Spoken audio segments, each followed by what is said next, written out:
तुम मोहल्ले के टीवी पर आने के लिए सब कर रहे हो, मैं तुम्हें हिंदुस्तान के पर्दे पे आके दिखाऊंगा। स्वागत करते हैं थिएटर से सिनेमा तक की जर्नी तय करने वाले श्रीकांत वर्मा जी का। क्या आपको पिताजी ने घर से निकाल दिया था? मैं थोड़ा दिमाग से तेज था, कलाकार भी था, थिएटर में जाने लगा तो पापा को यही बर्दाश्त नहीं हुआ। पापा ने मुझे कहा कि भाई ये क्या तुम साला नचनिए गवनियों का काम कर रहे हो। का इंस्टा पे ना एक वो आ रहा था टैगलाइन, अभी अभिनेता हूँ। यस, अभी से क्या मतलब है? अब तो अभिनेता वैसे ही है। मतलब अभी तक हाँ, जिंदगी का कुछ पता नहीं है ना दोस्त। आगे क्या करने का मूड है?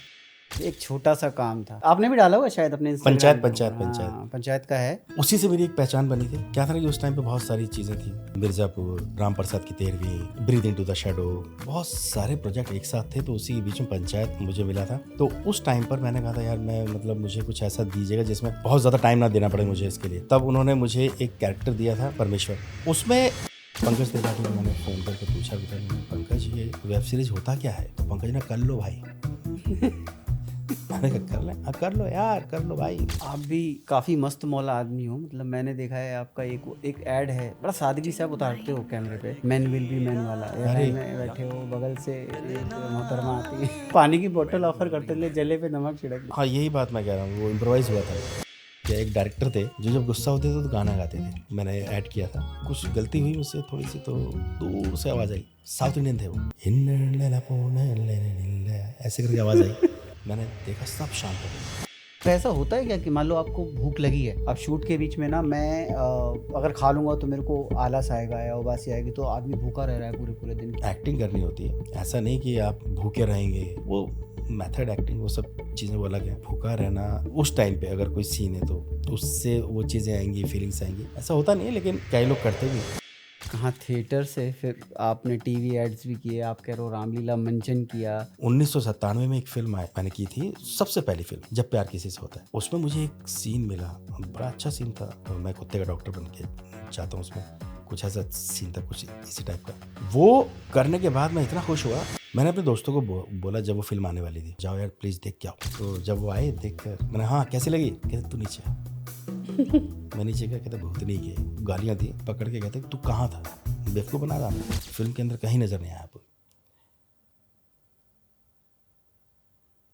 ऐसे ही सन्नाटा। प्यार हुआ आपको कभी किसी से? एक्टिंग नहीं करते तो क्या करते?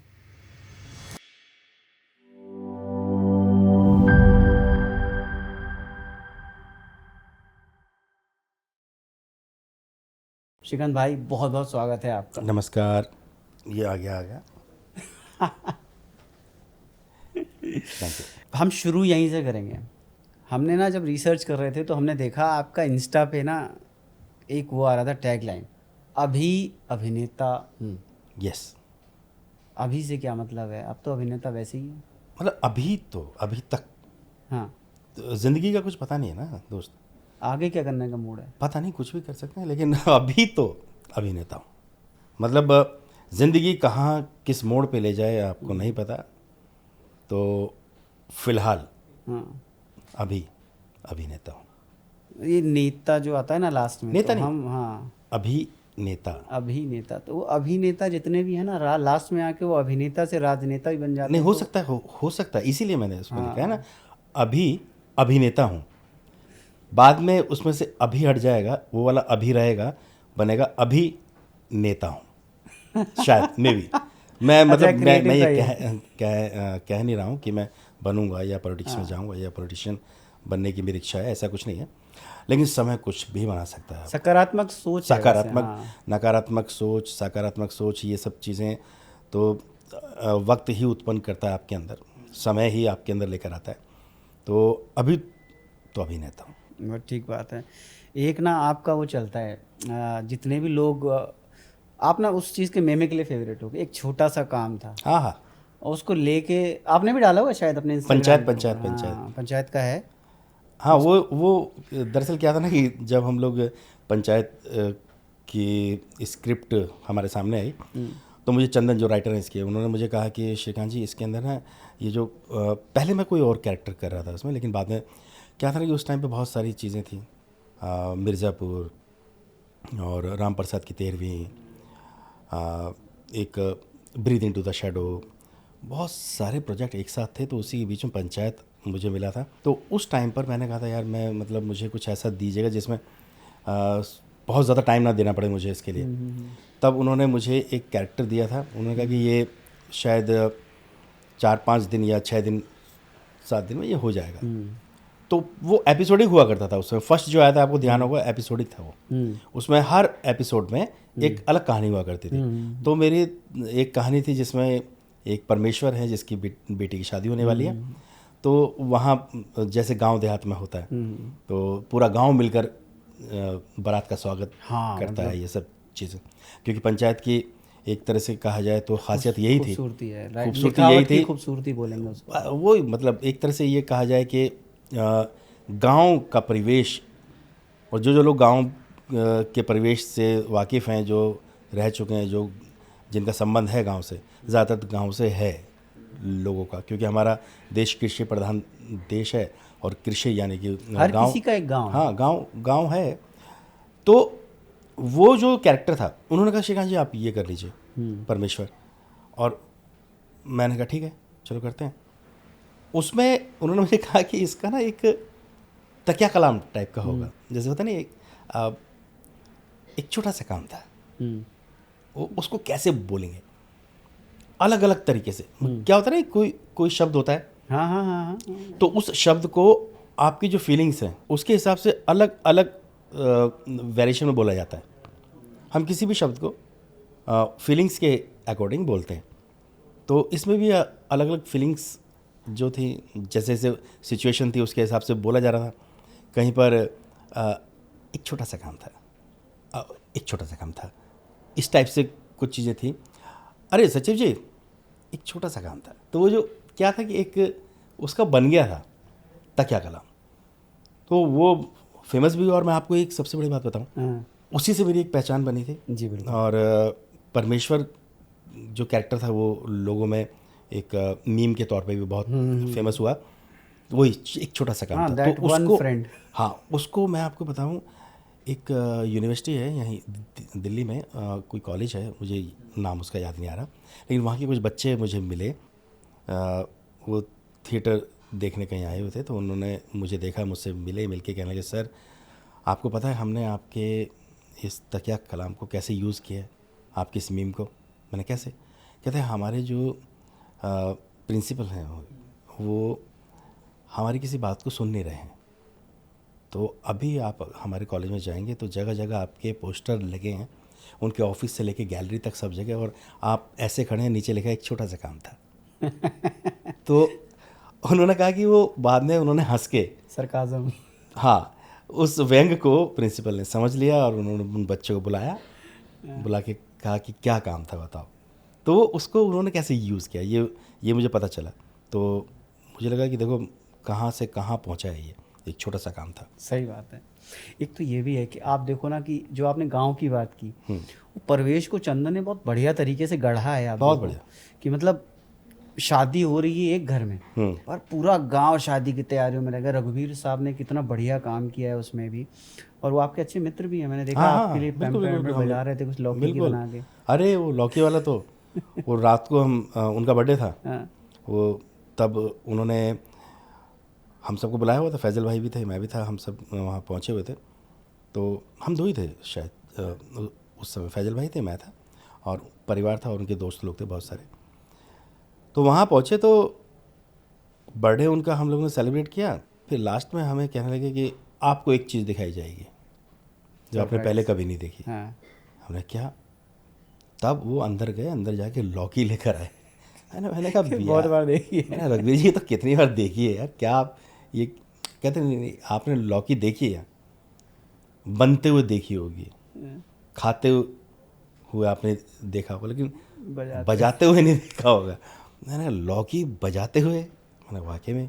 तब उन्होंने उसको पता नहीं क्या उसमें कुछ फिट किया और उसको जो बजाया वाकई में, और मुझे एक नया इंस्ट्रूमेंट नज़र आया वो कि लौकी भी बज सकती है। खाटी क्रिएटिव आदमी है यार। हाँ। गाना संगीत से विशेष प्यार है उनका। एक तो होती है लौकी या सीताफल जिसे बोलते हैं, वो कद्दू उसको सूखा के वो जो एक बजता है वो अलग होता है।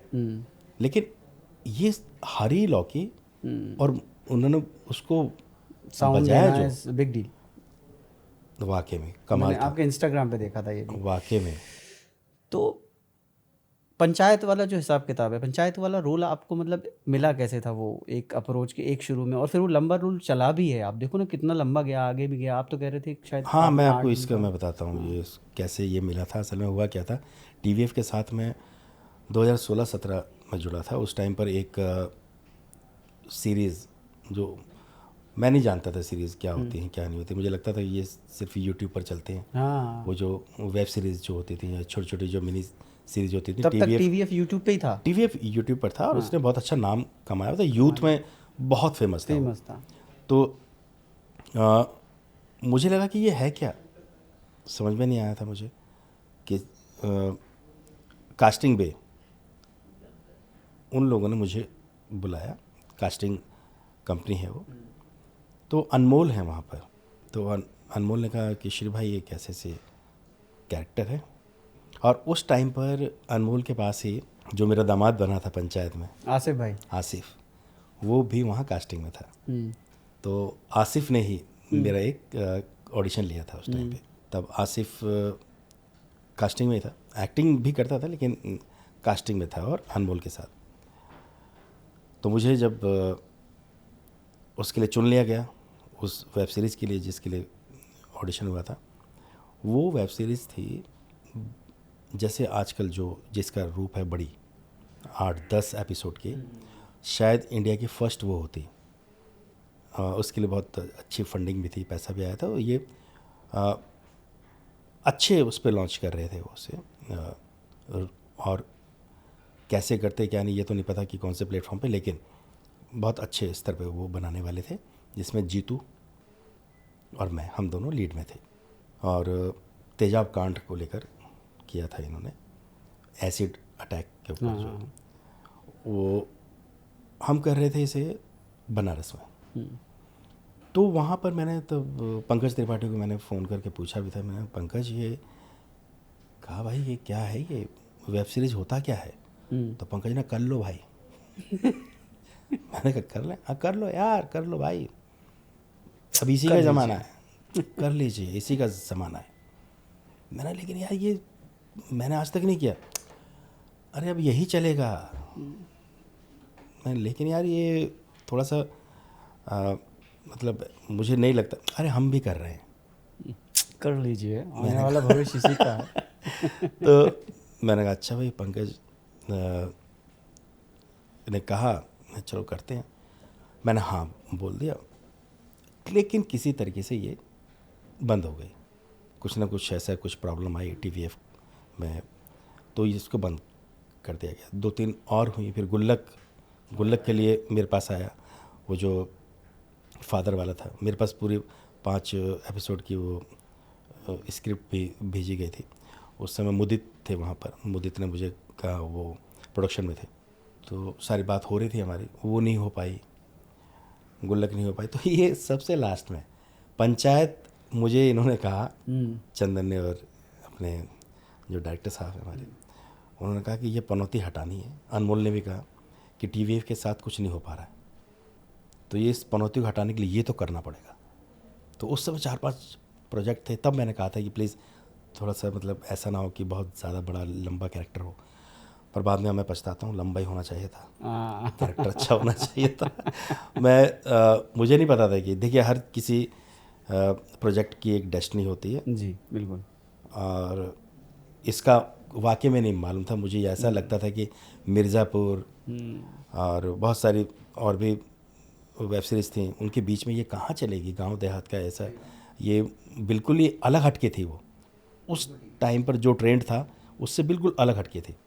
तो ये एक तरह से ये मान के चलिए आप कि रिस्क लिया था टीवीएफ ने इन सब के बीच में ऐसी एक वेब सीरीज़ लेके आने का, और वो जो रिस्क लिया वो ट्रेंड सेटर बन गया। अरे आज की डेट में उसके बाद से हिंदुस्तान की सबसे बड़ी वेब सीरीज़ है। जी बिल्कुल, और मैं कहीं भी जाता हूँ तो मुझे उसी से पहचाना जाता है कि पंचायत के परमेश्वर जी। मैं स्कॉटलैंड में था तो वहाँ मुझे लोगों ने इसी नाम से और इसी परमेश्वर के उससे ही पहचाना। और भी थी लेकिन ये ज़्यादा। तो इस तरीके से ये मैंने पनौती हटाने के लिए कि टीवीएफ के साथ अभी तक कोई काम नहीं हुआ, तो मैंने पंचायत किया था। और पंचायत का ये नहीं था कि अमेज़ोन पे ये रिलीज़ होने वाली है, ये उस समय ये अपने ही प्लेटफॉर्म पर इसको रिलीज़ करने वाले थे।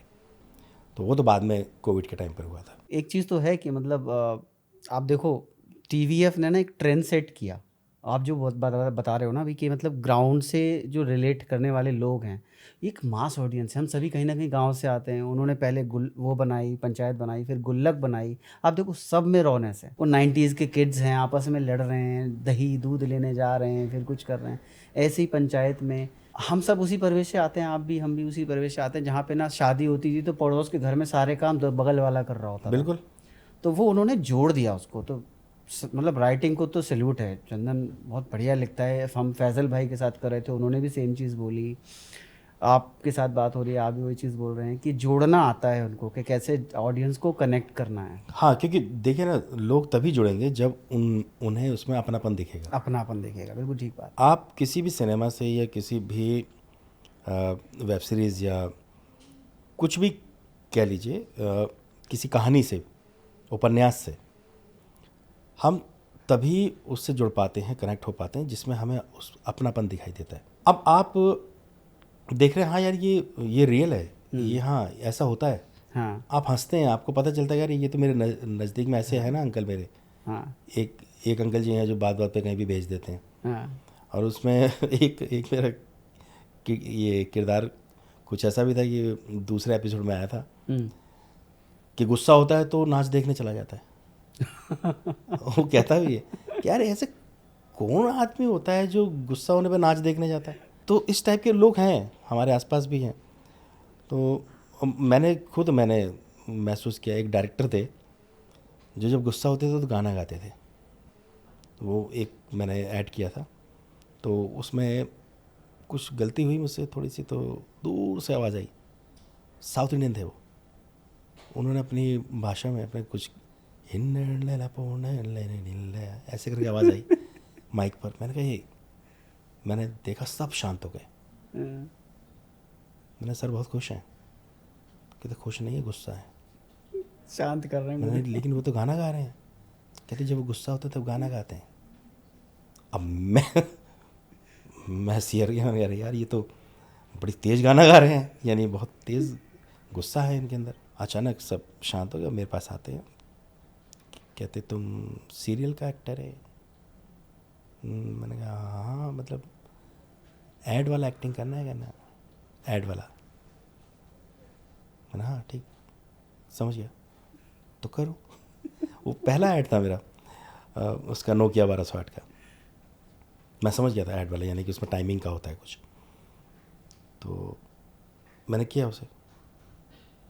अब वो टाइम पे मिल गया उनको, क्योंकि वो टाइमिंग लेकर चलते हैं ऐड वाले। तो तब मुझे पता चला कि हाँ, लोगों के अंदर कुछ कुछ आदतें ऐसी होती है बिल्कुल विपरीत। वही चीज़ ये थी कि ये बंदा, तो मैंने कनेक्ट किया था उसको जब मैं ये कर रहा था ना। आप सचिव जी को भेज देते हो कि छोड़ के आओ इनको वापस। हाँ, वही वाला।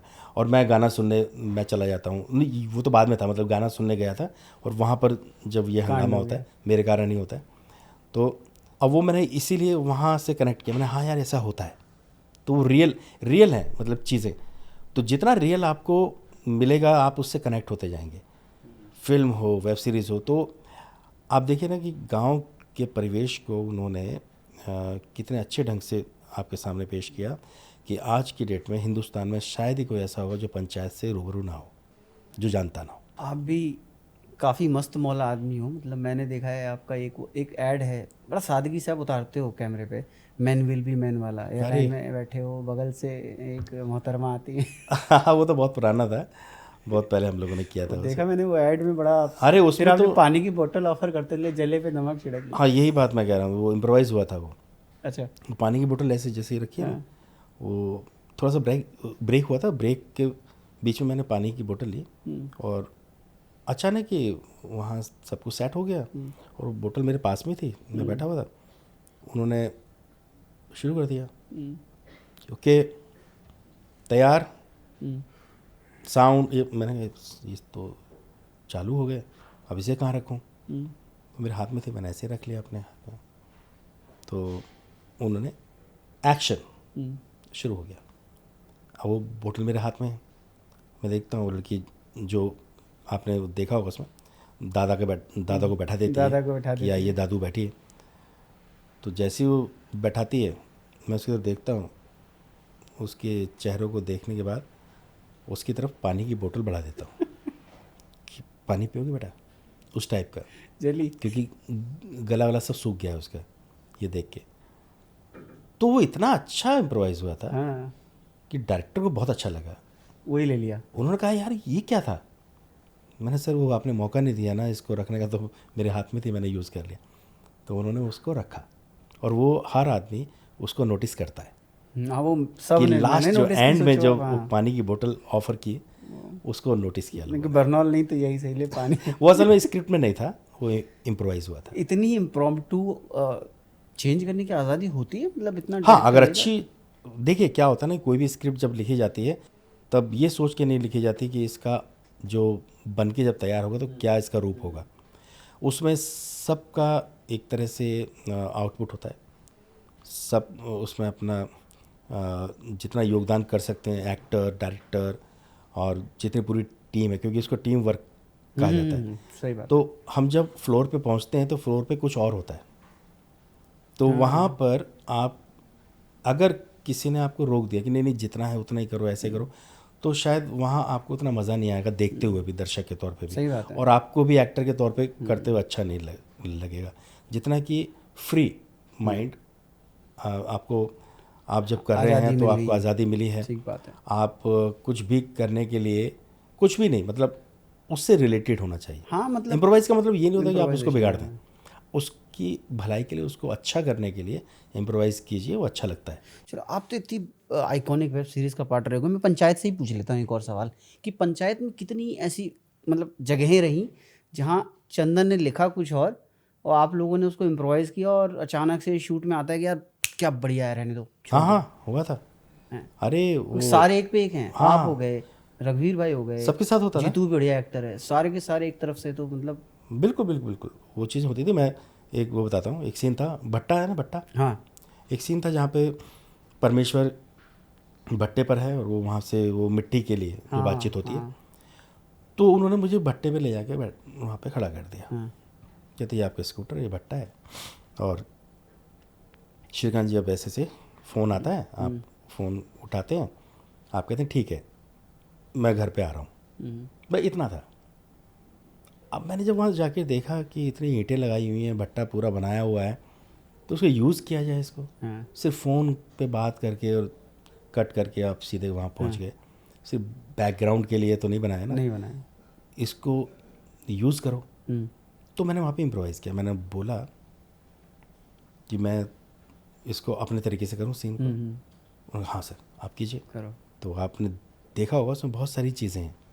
जैसे मैं चाहता हूँ, ईंट उठाता हूँ टुकड़ा लेके, ये कार है बुड़बक, क्या करते हुए हैं ये साबुत उसमें साबुत ईंट को टुकड़ा में डाल दिया तुम्हें, तो यहाँ पे क्या कंजूस आदमी है, एक एक चीज़ को, एक एक टुकड़े को देख रहा। तो एक तरह से उसका जो कैरेक्टर भी बयां हो रहा है, अच्छे उतर गए अंदर कि कैरेक्टर भी उसका पता चल रहा है कि ये साला थोड़ा कंजूस आदमी है।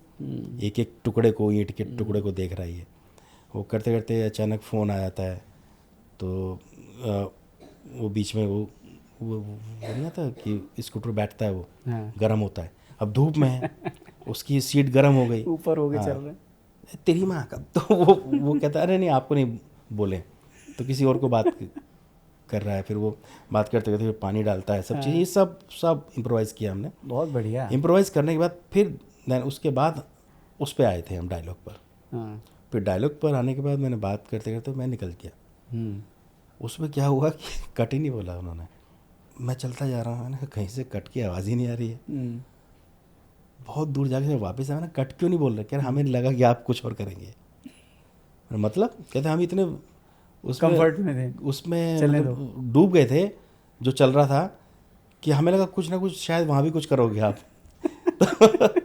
वो बहुत अच्छा सीन गया था और वो इम्प्रोवाइज़ हुआ था सारा टोटल। हम रिसर्च कर रहे थे ना, हमने देखा कि आप संगीत प्रेमी भी हो, काफ़ी गाने गाते हो आप। देखिए थिएटर के वक्त पे बहुत गाने गाए हैं। हाँ। अब यहाँ दिल्ली में हैं तो दिल्ली में इस समय मौसम चेंज हो रहा है तो गला भी साथ नहीं दे गाने रहा को है। नहीं बोलेंगे हम, तो पूछ रहे हैं बस। गाना हाँ, गाने में हमने बहुत गाया। थिएटर में तो एक तरह से ये माना जाता है कि थिएटर को सारी कलाओं का एक संगम माना जाता है, यानी सारी कलाएं उसमें निहित हैं, उसके अंदर है, जिसमें संगीत कला है, अभिनय कला तो है ही, उसमें चित्रकला भी है। देखते होंगे आप पीछे पर्दा जो बनता था पहले, और इसमें डांस भी है, नृत्य कला, सब सारी कलाएं हैं इसके अंदर। तो एक थिएटर आर्टिस्ट को इन सब के बारे में जानकारी होनी बहुत ज़रूरी है, क्योंकि लाइव होता है ये। अब तो आजकल हो गया है कि फिल्मों की तरह बैकग्राउंड म्यूज़िक या बैकग्राउंड सिंगिंग का भी हो गया, लेकिन थिएटर में चलता नहीं वो। उसका मज़ा जो थिएटर का है ना, वो लाइव का है।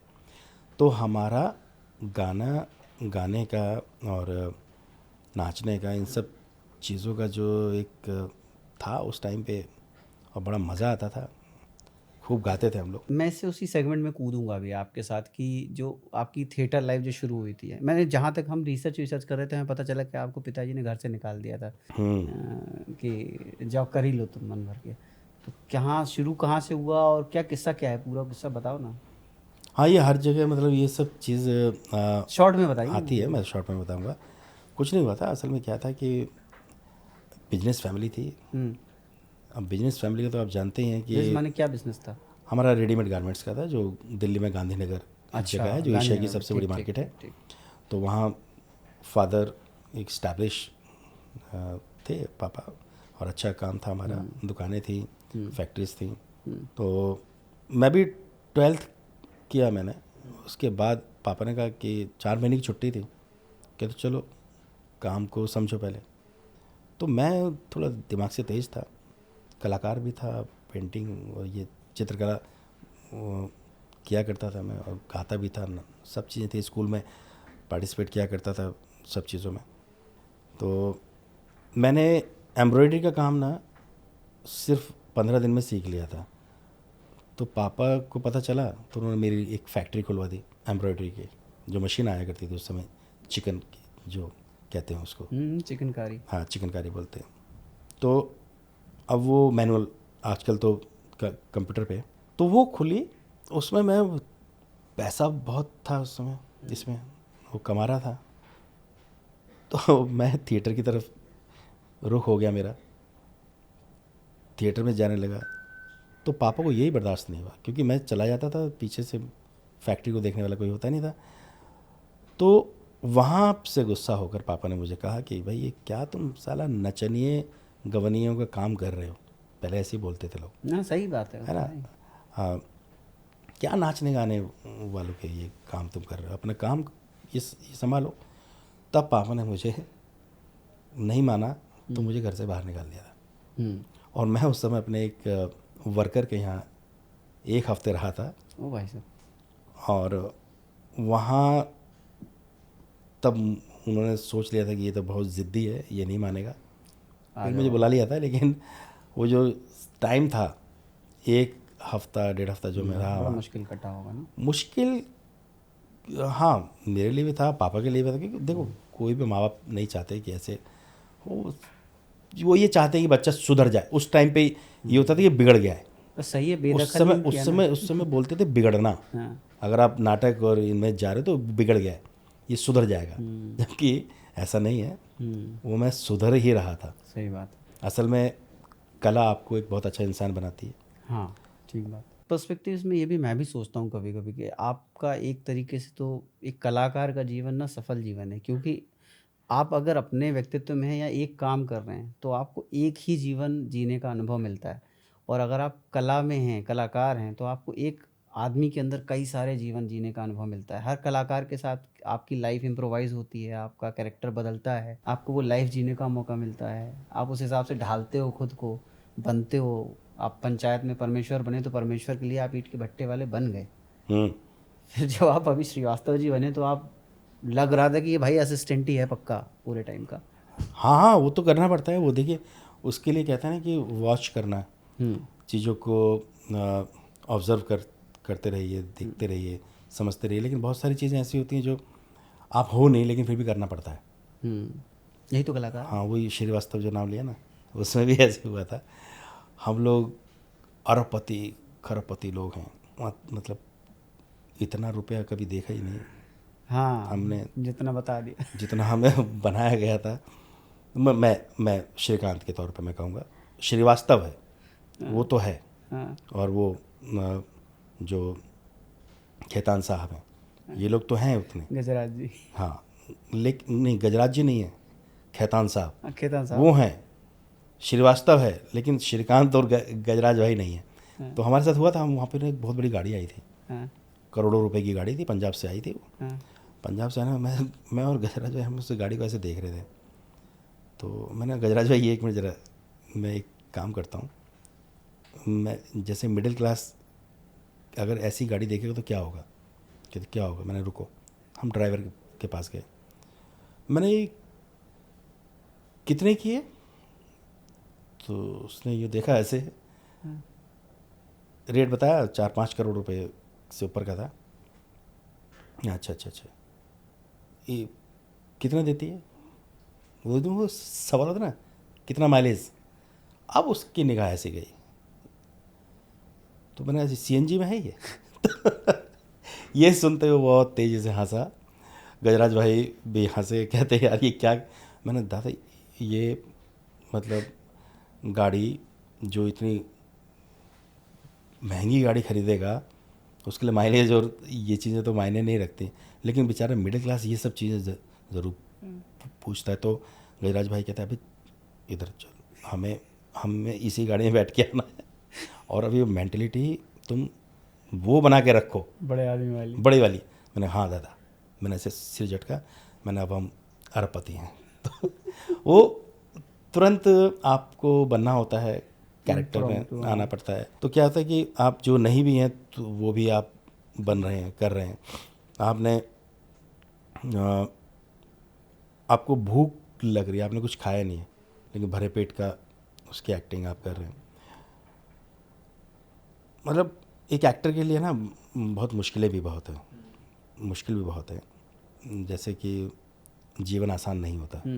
पर ऐसा होता है क्या कि मान लो आपको भूख लगी है, लेकिन आपको लग रहा है कि अब आप, मेरा शूट है, अब शूट के बीच में ना मैं अगर खा लूँगा तो मेरे को आलस आएगा या उबासी आएगी, तो आदमी भूखा रह रहा है पूरे पूरे दिन कि मैं शूट पूरा कंप्लीट करके फिर उसके बाद खाऊंगा, ऐसा होता है क्या? नहीं नहीं, ऐसा कुछ नहीं होता। ऐसे अगर होने लगे तो वो जो आ, आप हर चीज़ के लिए फिर वैसी ही तैयारी करना शुरू हो जाएंगे।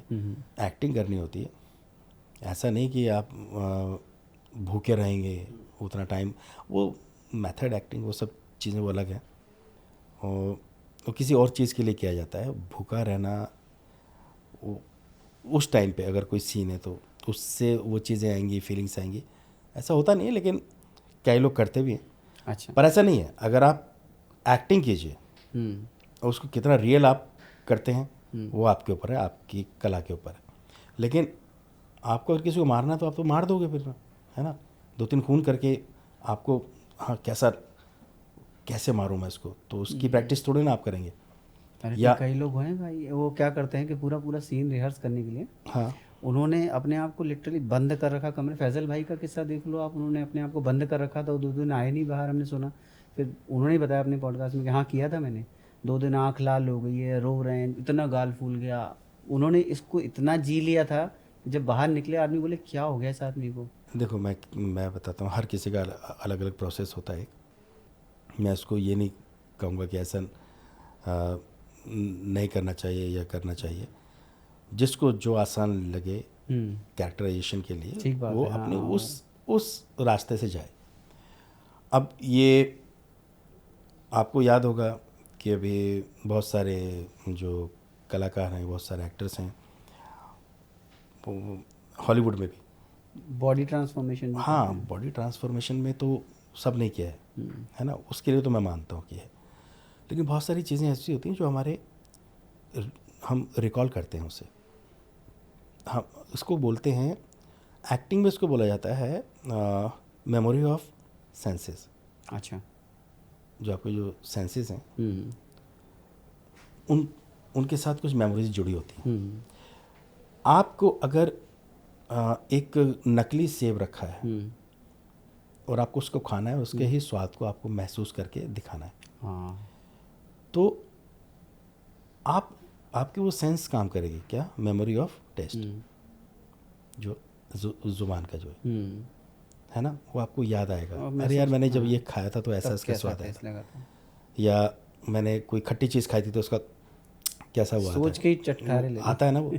तो मेमोरी ऑफ सेंसेस जो है, आप कहीं आप खड़े हैं, आपके सामने सिर्फ कैमरा है, जब शूट होता है तो कैमरा होता है, और हमें वो विजुअल करना है कि दूर कहीं बहुत हरियाली है या फूल हैं या बहुत कुछ भी चीज़, मतलब हम महसूस कर रहे हैं, नींबू का टेस्ट आ गया तो उसके लिए हमारी ये वाली सेंसेस काम करती है, वो मेमोरी ऑफ विज़न जो, अब मेमोरी ऑफ साउंड, ये सब चीज़ें जो है ना, जो मेमोरीज़ हैं, इनके सहारे हम चीज़ों को करते हैं ज़्यादातर, है ना। उसके लिए आपके पास वो झोले में चीज़ें होनी चाहिए, आपने कितना समय दिया, किस तरीके से किया। और एक चीज़ और है, मैं आपको बताता हूँ, मेरी ज़िंदगी से जुड़ी हुई है। पहले मैं देखता था कि किसी के मरने पे या किसी के जाने पे लोग, जब फिल्मों में देखा था, रोते हैं बहुत ज़्यादा, मतलब उनको रोते हुए देखा मैंने, तो अलग होती थी वो एक्टिंग कुछ। लेकिन आज रियलिस्टिक और रियल लाइफ में आपने अपने किसी को जाने के बाद, अपना कोई जब चला जाता है, उसके बाद आप कैसा महसूस करते हो रियल में, वो कभी मैंने नहीं किया था। लेकिन मुझे याद है, एक एक्टर होने के नाते मैं, मतलब एक्टर क्या तो कुछ स्वार्थी हो जाता है, वो इन मोमेंट्स को भी ना अपनी उस एक्टिंग के ही रूप में देखने लगता है। मैं एक मेरे बड़े भैया की डेथ हुई थी, तब मैंने जो महसूस किया था, उस टाइम पर मैं थिएटर कर रहा था, मेरा एक नाटक था, तो वहाँ मैंने जब देखा तो बड़े भैया का एक्सीडेंट से जो हो गए, तो उनको देखने के बाद मैं रोया नहीं था, एक अलग सी तड़पन थी, एक अलग अंदर जो एहसास था वो मैंने महसूस किया था। तो वो जो एहसास था उसको मैंने अपने अंदर जहन में रख लिया, हाँ ये मेरी मेमोरी में चला गया, वो मैं मतलब उसको अभी भी महसूस मैं करता हूँ। जहाँ कभी मौका आएगा या कुछ ऐसा कुछ मुझे सीन करना हुआ तो वो निकल के आएगा। ऐसे ही मैं एक नाटक कर रहा था, तो बहुत सारी हुई है मेरे साथ चीज़ें। मैं नाटक कर रहा था, तो नाटक में जो एंट्री थी, वो एंट्री जैसे ही मेरी एंट्री होती है, मेरी एंट्री हुई, ऐसे मैं जाने के लिए कदम यूँ रखा, पीछे से किसी की आवाज़ आई, मम्मी को हार्ट अटैक हुआ है।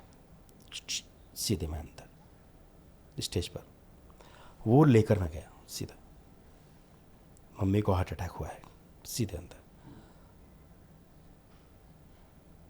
एकदम एक सेकंड के 100वें हिस्से में मेरे अंदर वो चीज़ आई। आप सोचिए, माँ को हार्ट अटैक आया है, सही बात है, या आपको खबर आती है तो आप क्या करेंगे आप उस समय? मगर आप ऐसी जगह पर हैं जहाँ कुछ नहीं कर सकते आप। यहाँ पर मुझे एक्ट करना है और कॉमिक, अरे बाप रे, कॉमेडी करनी है आपको, पूरा गाना है, कॉमेडी करनी है। वो अंदर से तो हो रहा है, पर उसको भूल के सब चीज़ हटाएं और सब किया, इधर विंग्स से उधर विंग से, सब जगह से लोग ऐसे देख रहे थे मुझे। कोई उसको डांटा भी था किसी ने कि तूने क्यों बताया, तो वो सब लोग देख रहे हैं ये कैसे कर रहा है, कैसे। सब पीछे सारी तैयारियां हो चुकी थी, गाड़ी आ चुकी थी, सब तैयार था कि इसको लेके जल्दी से भागना है, नाटक ख़त्म होती। ये था शो मस्ट गो ऑन। तो बहुत बढ़िया। उस समय जब मैं मतलब खूब लोग हंस रहे हैं सब, यही आपको कलाकार बनाता है। अब मैं वहाँ से जैसे निकला हूँ, स्टेज से बाहर निकलते मैं रो पड़ा, फपक के भागा मैं तुरंत। तो वो जो क्षण था ना, वो मुझे, वो भी मेरी मेमोरी में तो ये जो क्षण आते हैं ना, ये आपको और अच्छा एक्टर बनाते हैं और अच्छे आपके अंदर जो फीलिंग्स जो होती हैं उनको समझने की शक्ति पैदा करती हैं।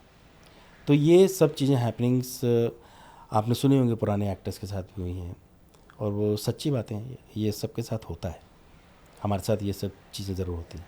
ये सब चीज़ें जो थिएटर करते समय बहुत सारी महसूस हुई, बहुत सारी दिक्कतें भी आई, लेकिन मेरा एक ही एम था, एक ही टारगेट था कि मुझे अपने आप को थिएटर में तो क्या होता है ना कि 200-300-400 लोग होते हैं, दर्शक दीर्घा छोटी सी होती है, लेकिन अपनी कला को मुझे बहुत दूर तक ले जाना है, लोगों तक पूरी दुनिया में फैलाना है। तो वो एक टारगेट था, उस टारगेट को लेकर मैं चला और उस टारगेट को पूरा करने के लिए मुझे इस फील्ड में रहना बहुत ज़रूरी था, एक्टिंग के। अब एक्टिंग की फील्ड क्या है, इसके अंदर बहुत सारे, एक पेड़ की तरह है वो, जिसकी बहुत सारी टहनियाँ हैं, तो उसके अंदर बहुत सारे काम हैं, जैसे मेकअप है या वॉइस ओवर है, आप तरह तरह के कोई भी काम आप अपना सकते हैं। लेकिन मैंने उनको सब कुछ सीखा, क्योंकि हम थिएटर में हम सब चीज़ें सीखते थे, हमारे जो कोर्स हुआ था उसमें भी मैंने ये सब सीखा था। तो मैंने सोचा कि क्यों ना अर्निंग के लिए, क्योंकि वहाँ उस समय पैसा कुछ मिलता नहीं था, 4-5 हज़ार रुपये मिलते थे। पापा ने क्या रखा था कि अपने आप खुद करो, करना है तो तुम्हें तो निकाल दिया था, फ्रीडम है कर लो। हाँ, नहीं फ्रीडम नहीं, उन्होंने कहा था कि अब खुद करो भाई। अच्छा। अब मेरे पास मत आना, अब इसी से करो। तो उनका ये था, मेरी भी ज़िद थी कि हाँ मुझे तो करना है, मैं आपको करके दिखाऊंगा।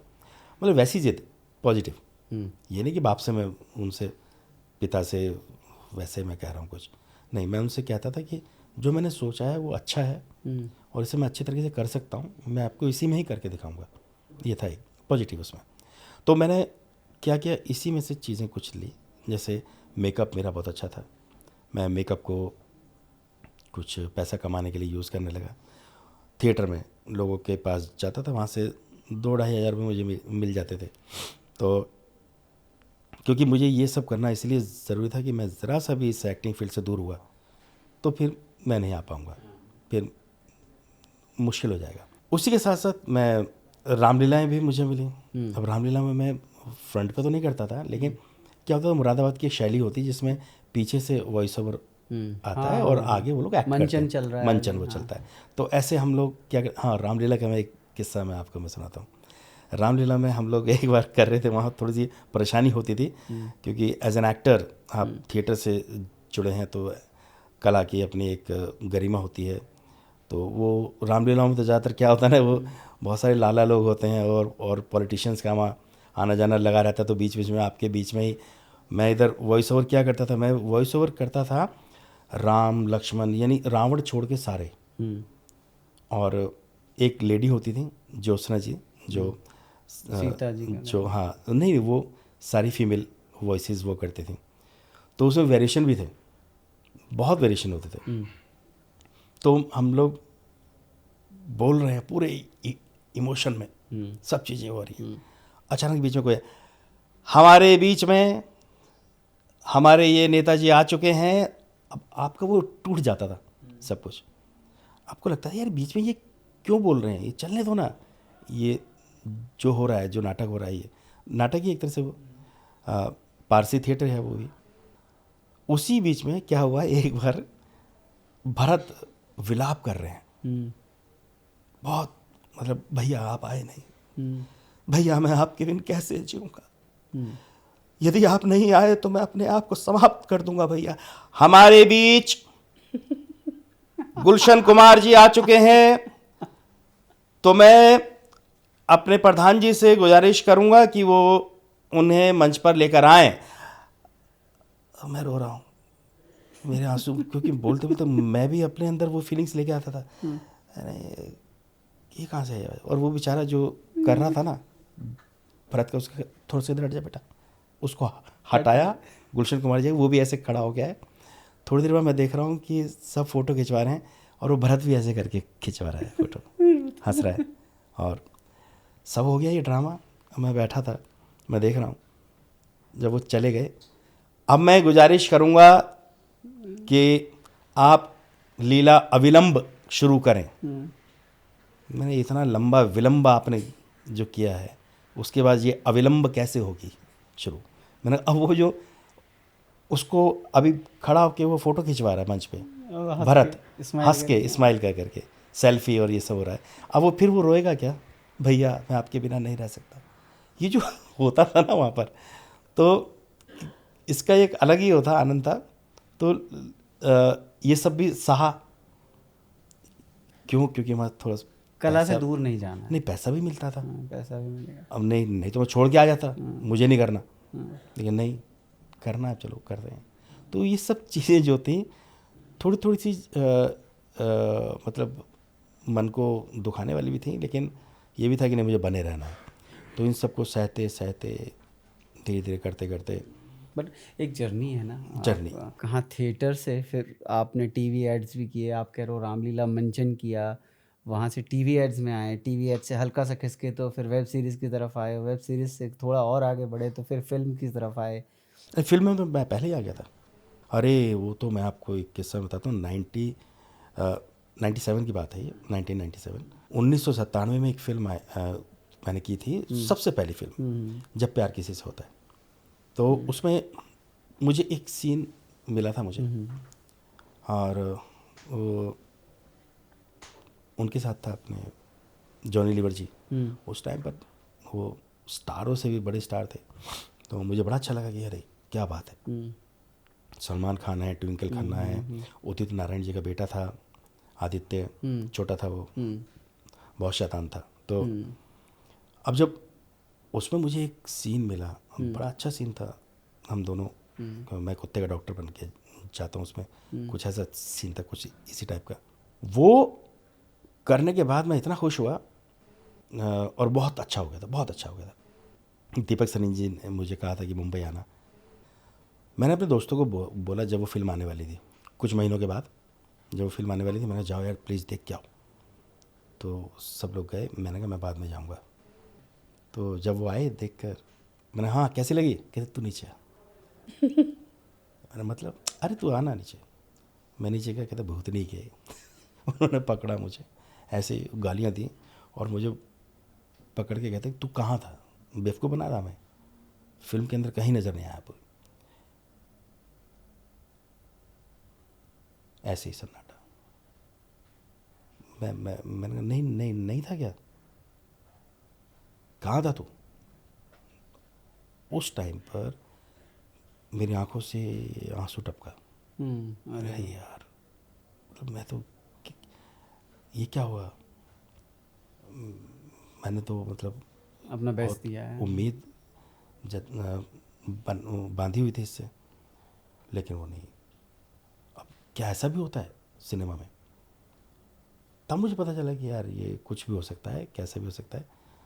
तो वो उस टाइम पे उस फिल्म के साथ मेरी ये याद है। और देन उसके बाद जूपी का एक ऐड था, जिसमें फिर मैं 25 या 26 साल बाद मैं फिर सलमान सर के साथ मैंने किया वो। तब मैंने उनसे जिक्र किया था, मेरे वो और मैं साथ में थे। मैं सर 25-26 साल बाद मैं आपके साथ बैठा हूँ, और कब मैंने वो किया था ना वो ऐसे जब प्यार के, अच्छा उसमें क्या, मैंने वो आया नहीं। तो कहते मतलब मैंने कट गया, एक ही था सर, कट गया। तो और वो मतलब एक चीज़ें थी। तो फिल्म तो की मैंने, कि वो एक आपकी बड़ी आइकॉनिक मूवी है राम प्रसाद की 13वीं। क्या तो कलाकार, विक्रांत मैसी, नसरुद्दीन शाह सर, वीरेंद्र काला जी, फावा जी, बहुत सारे लोग थे। अरे उसमें तो बहुत सारे लोग थे, ये मेरे लिए भी, हाँ पूरा एक खिचड़ी थी जो थिएटर की खिचड़ी मेरे लिए अच्छा तो था, लेकिन हमारे लिए दुविधा वाला भी था, काला जी और मेरे लिए। क्योंकि मैं तो सबसे छोटा था उसमें, वो सारे धुरंधर एक से एक।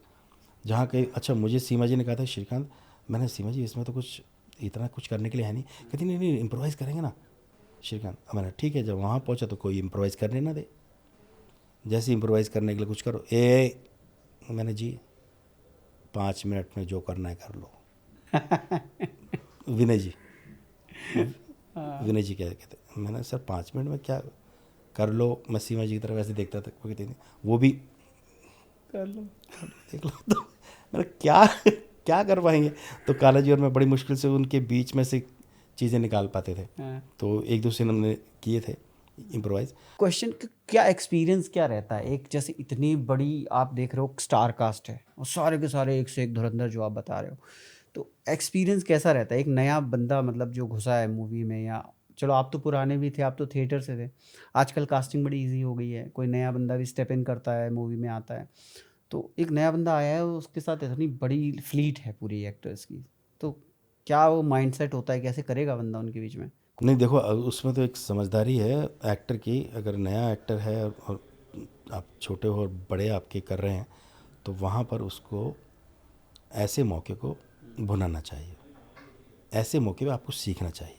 वो एक इंस्टीट्यूट है उस समय, उस जगह पर इतने बड़े बड़े लोग हैं, उन सबके काम को देखो, समझो, और जितना समय हो उनके साथ बिताओ, तो आपकी कला निखरेगी, आपको समझ में आएंगी चीज़ें, क्योंकि इतना बड़ा संगम ऐसे एक्टर्स का, सही बात, ऐसे लोगों का आपको कहीं नहीं मिलेगा। तो ऐसे वक्त को आप अगर उस तरीके से पॉजिटिव वे में लेकर चले, वैसे तो क्या होता है कि डर भी लगता है कि बड़े हैं, सीनियर हैं, इनके आगे क्या करेंगे, लेकिन नहीं, एज एन एक्टर आपको अपने कैरेक्टर में रह के करना चाहिए, कोई डर नहीं होना चाहिए। कैरेक्टर के रूप में आप सम्मान कीजिए, सही बात है, अपने कई बार बड़ों का अच्छा काम रिस्पेक्ट लेके आता है। अपने बड़ों का सम्मान कीजिए, लेकिन कैरेक्टर जो है उसको आप प्ले कीजिए और सीखिए। तो अच्छे लोगों के साथ बैठेंगे तो अच्छी चीज़ें आप सीखेंगे।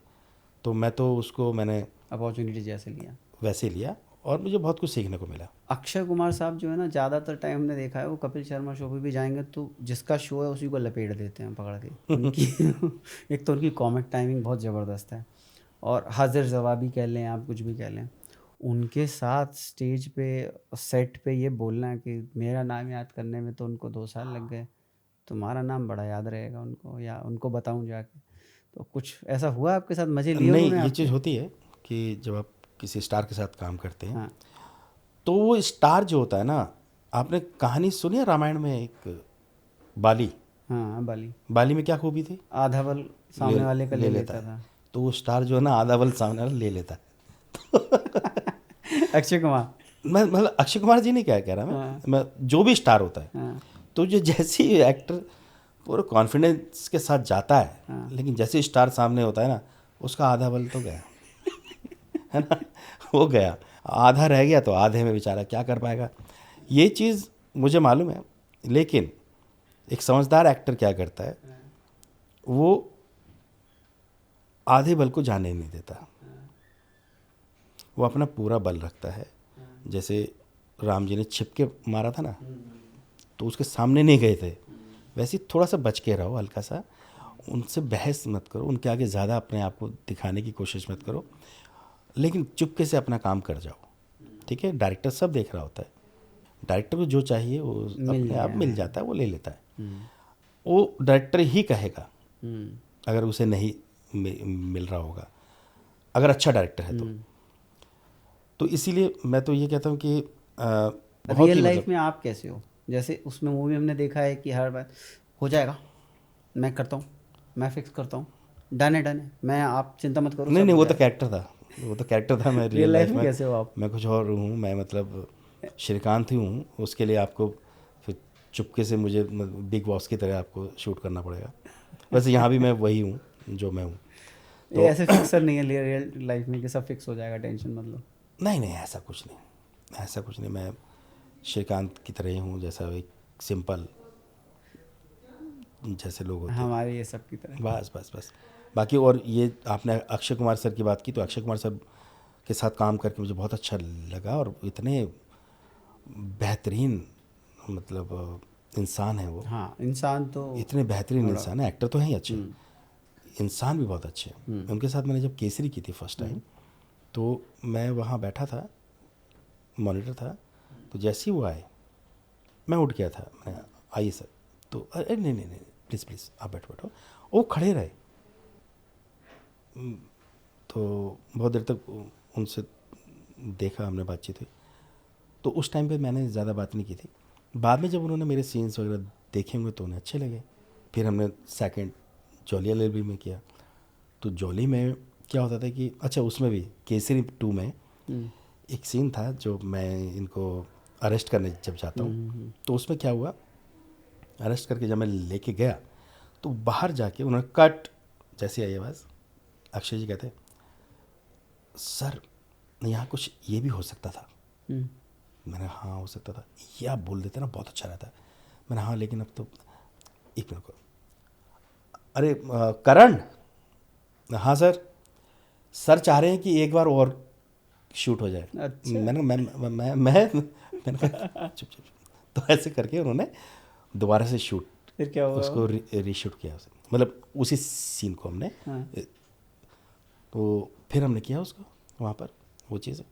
तो क्या है ना, वो आपके सीन को बनाते हैं, आपको कंफर्ट जोन में ले जाते हैं। राइट।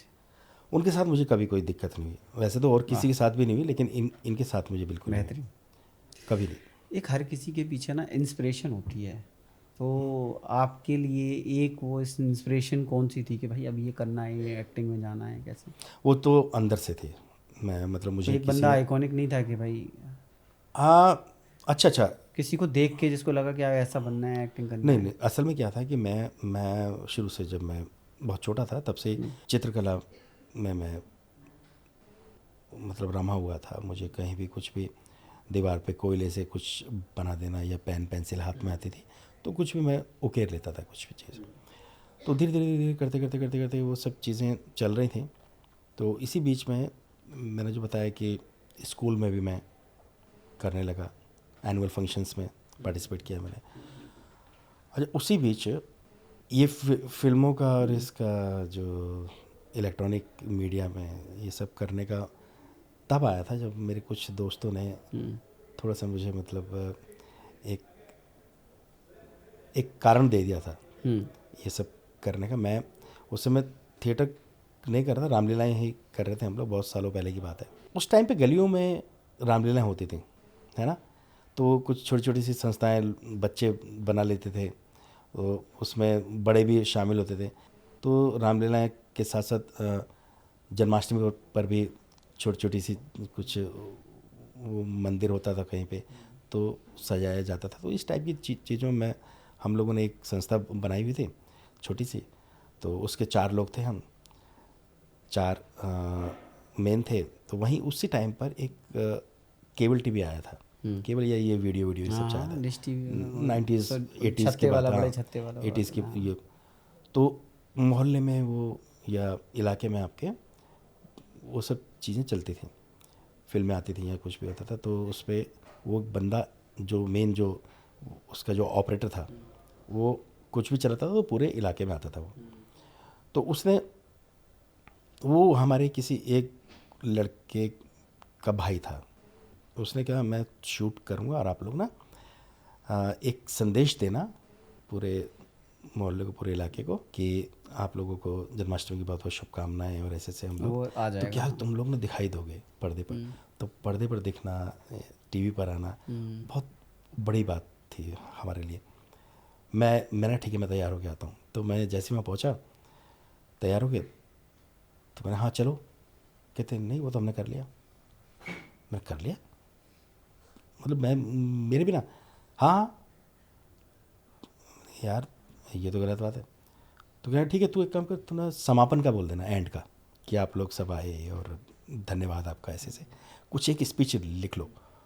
मैंने अच्छा चलो ठीक है, मैं स्पीच लिखने के लिए बैठ गया। जैसे ही मैं आया मैंने चलो स्टार्ट करते हैं। तो सब हंसने लगे बहुत तेज। मैंने क्या हुआ, कह रहे पागल है यार, हम तो ऐसे मजाक कर रहे थे, हैंड का क्या होता है। अब मुझे यहाँ लगा बिल्कुल। मैंने ठीक है, अंदर मैंने एक अपने अंदर एक प्रतिज्ञा सी की मैंने। अब बताऊंगा इनको। मैंने ठीक है कोई बात नहीं, तुम मोहल्ले के टीवी पर आने के लिए सब कर रहे हो, मैं तुम्हें हिंदुस्तान के पर्दे पे आके दिखाऊंगा। तो जब मैंने ये कहा कि मैं मतलब हिंदुस्तान के पर्दे पे आपको नज़र आऊँगा, बस वो ज़िद थी, वो सब चीज़ें थी, कला माँ सरस्वती की कृपा थी, सब चीज़ें होते होते होते आज वही लोग मिलते हैं, वो लोग मुझे जब मिलते हैं तो मैं उनसे कहता हूँ यार थैंक यू, धन्यवाद, तुम रोक, शुक्रिया आपका, अगर आपने उस दिन ये सब नहीं किया होता तो हम यहाँ तो नहीं शायद मैं यहाँ नहीं होता। वाह, बहुत बढ़िया। जैसे अपन बात कर रहे थे गजराज साहब की, आप बात कर रहे थे, एक किस्सा आपने सुनाया वो गाड़ी वाला, तो स्टार्स की लाइफ क्या सच में इतनी हैपनिंग होती है जितनी दिखाई जाती है, या बैक द कैमरा उनकी लाइफ वैसी ही नॉर्मल होती जैसे आप हम सब?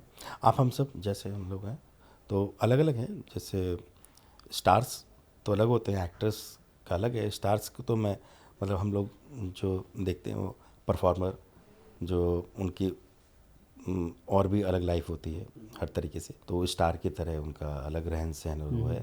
और एक होते हैं हम जैसे एक्टर लोग, जो कैरेक्टर एक्टर्स होते हैं, वो बिल्कुल आम आदमी है। हम भी सब्जी वाले के पास जाते हैं कि भाई कैसे है ये धनिया सब। फ्री में डालो। हाँ, अरे कई बार लिया मैंने वो धनिया, हरी आपको मिर्च, देख के बोलता नहीं कि और पैसे दो हरी एक्स्ट्रा? मिर्च डाल। नहीं, कई लोग आते हैं, अरे सर आप मंडी में आप सब्जी, मैंने क्यों भाई, मैं सब्जी नहीं खा सकता क्या? या तो वो चीज़ें होती हैं। कई जगह पर लोग ऐसे देखते हैं सर यार ये यहाँ कैसे। इनको तो टीवी पे देखा था। सबसे पहले सवाल यही होता है, सर आप यहाँ कैसे? हाँ मतलब ये तो सही बात मैंने कहा मैं मतलब मैं क्या मंगल पे रहता हूँ जो मैं पृथ्वी पर कैसे आ गया?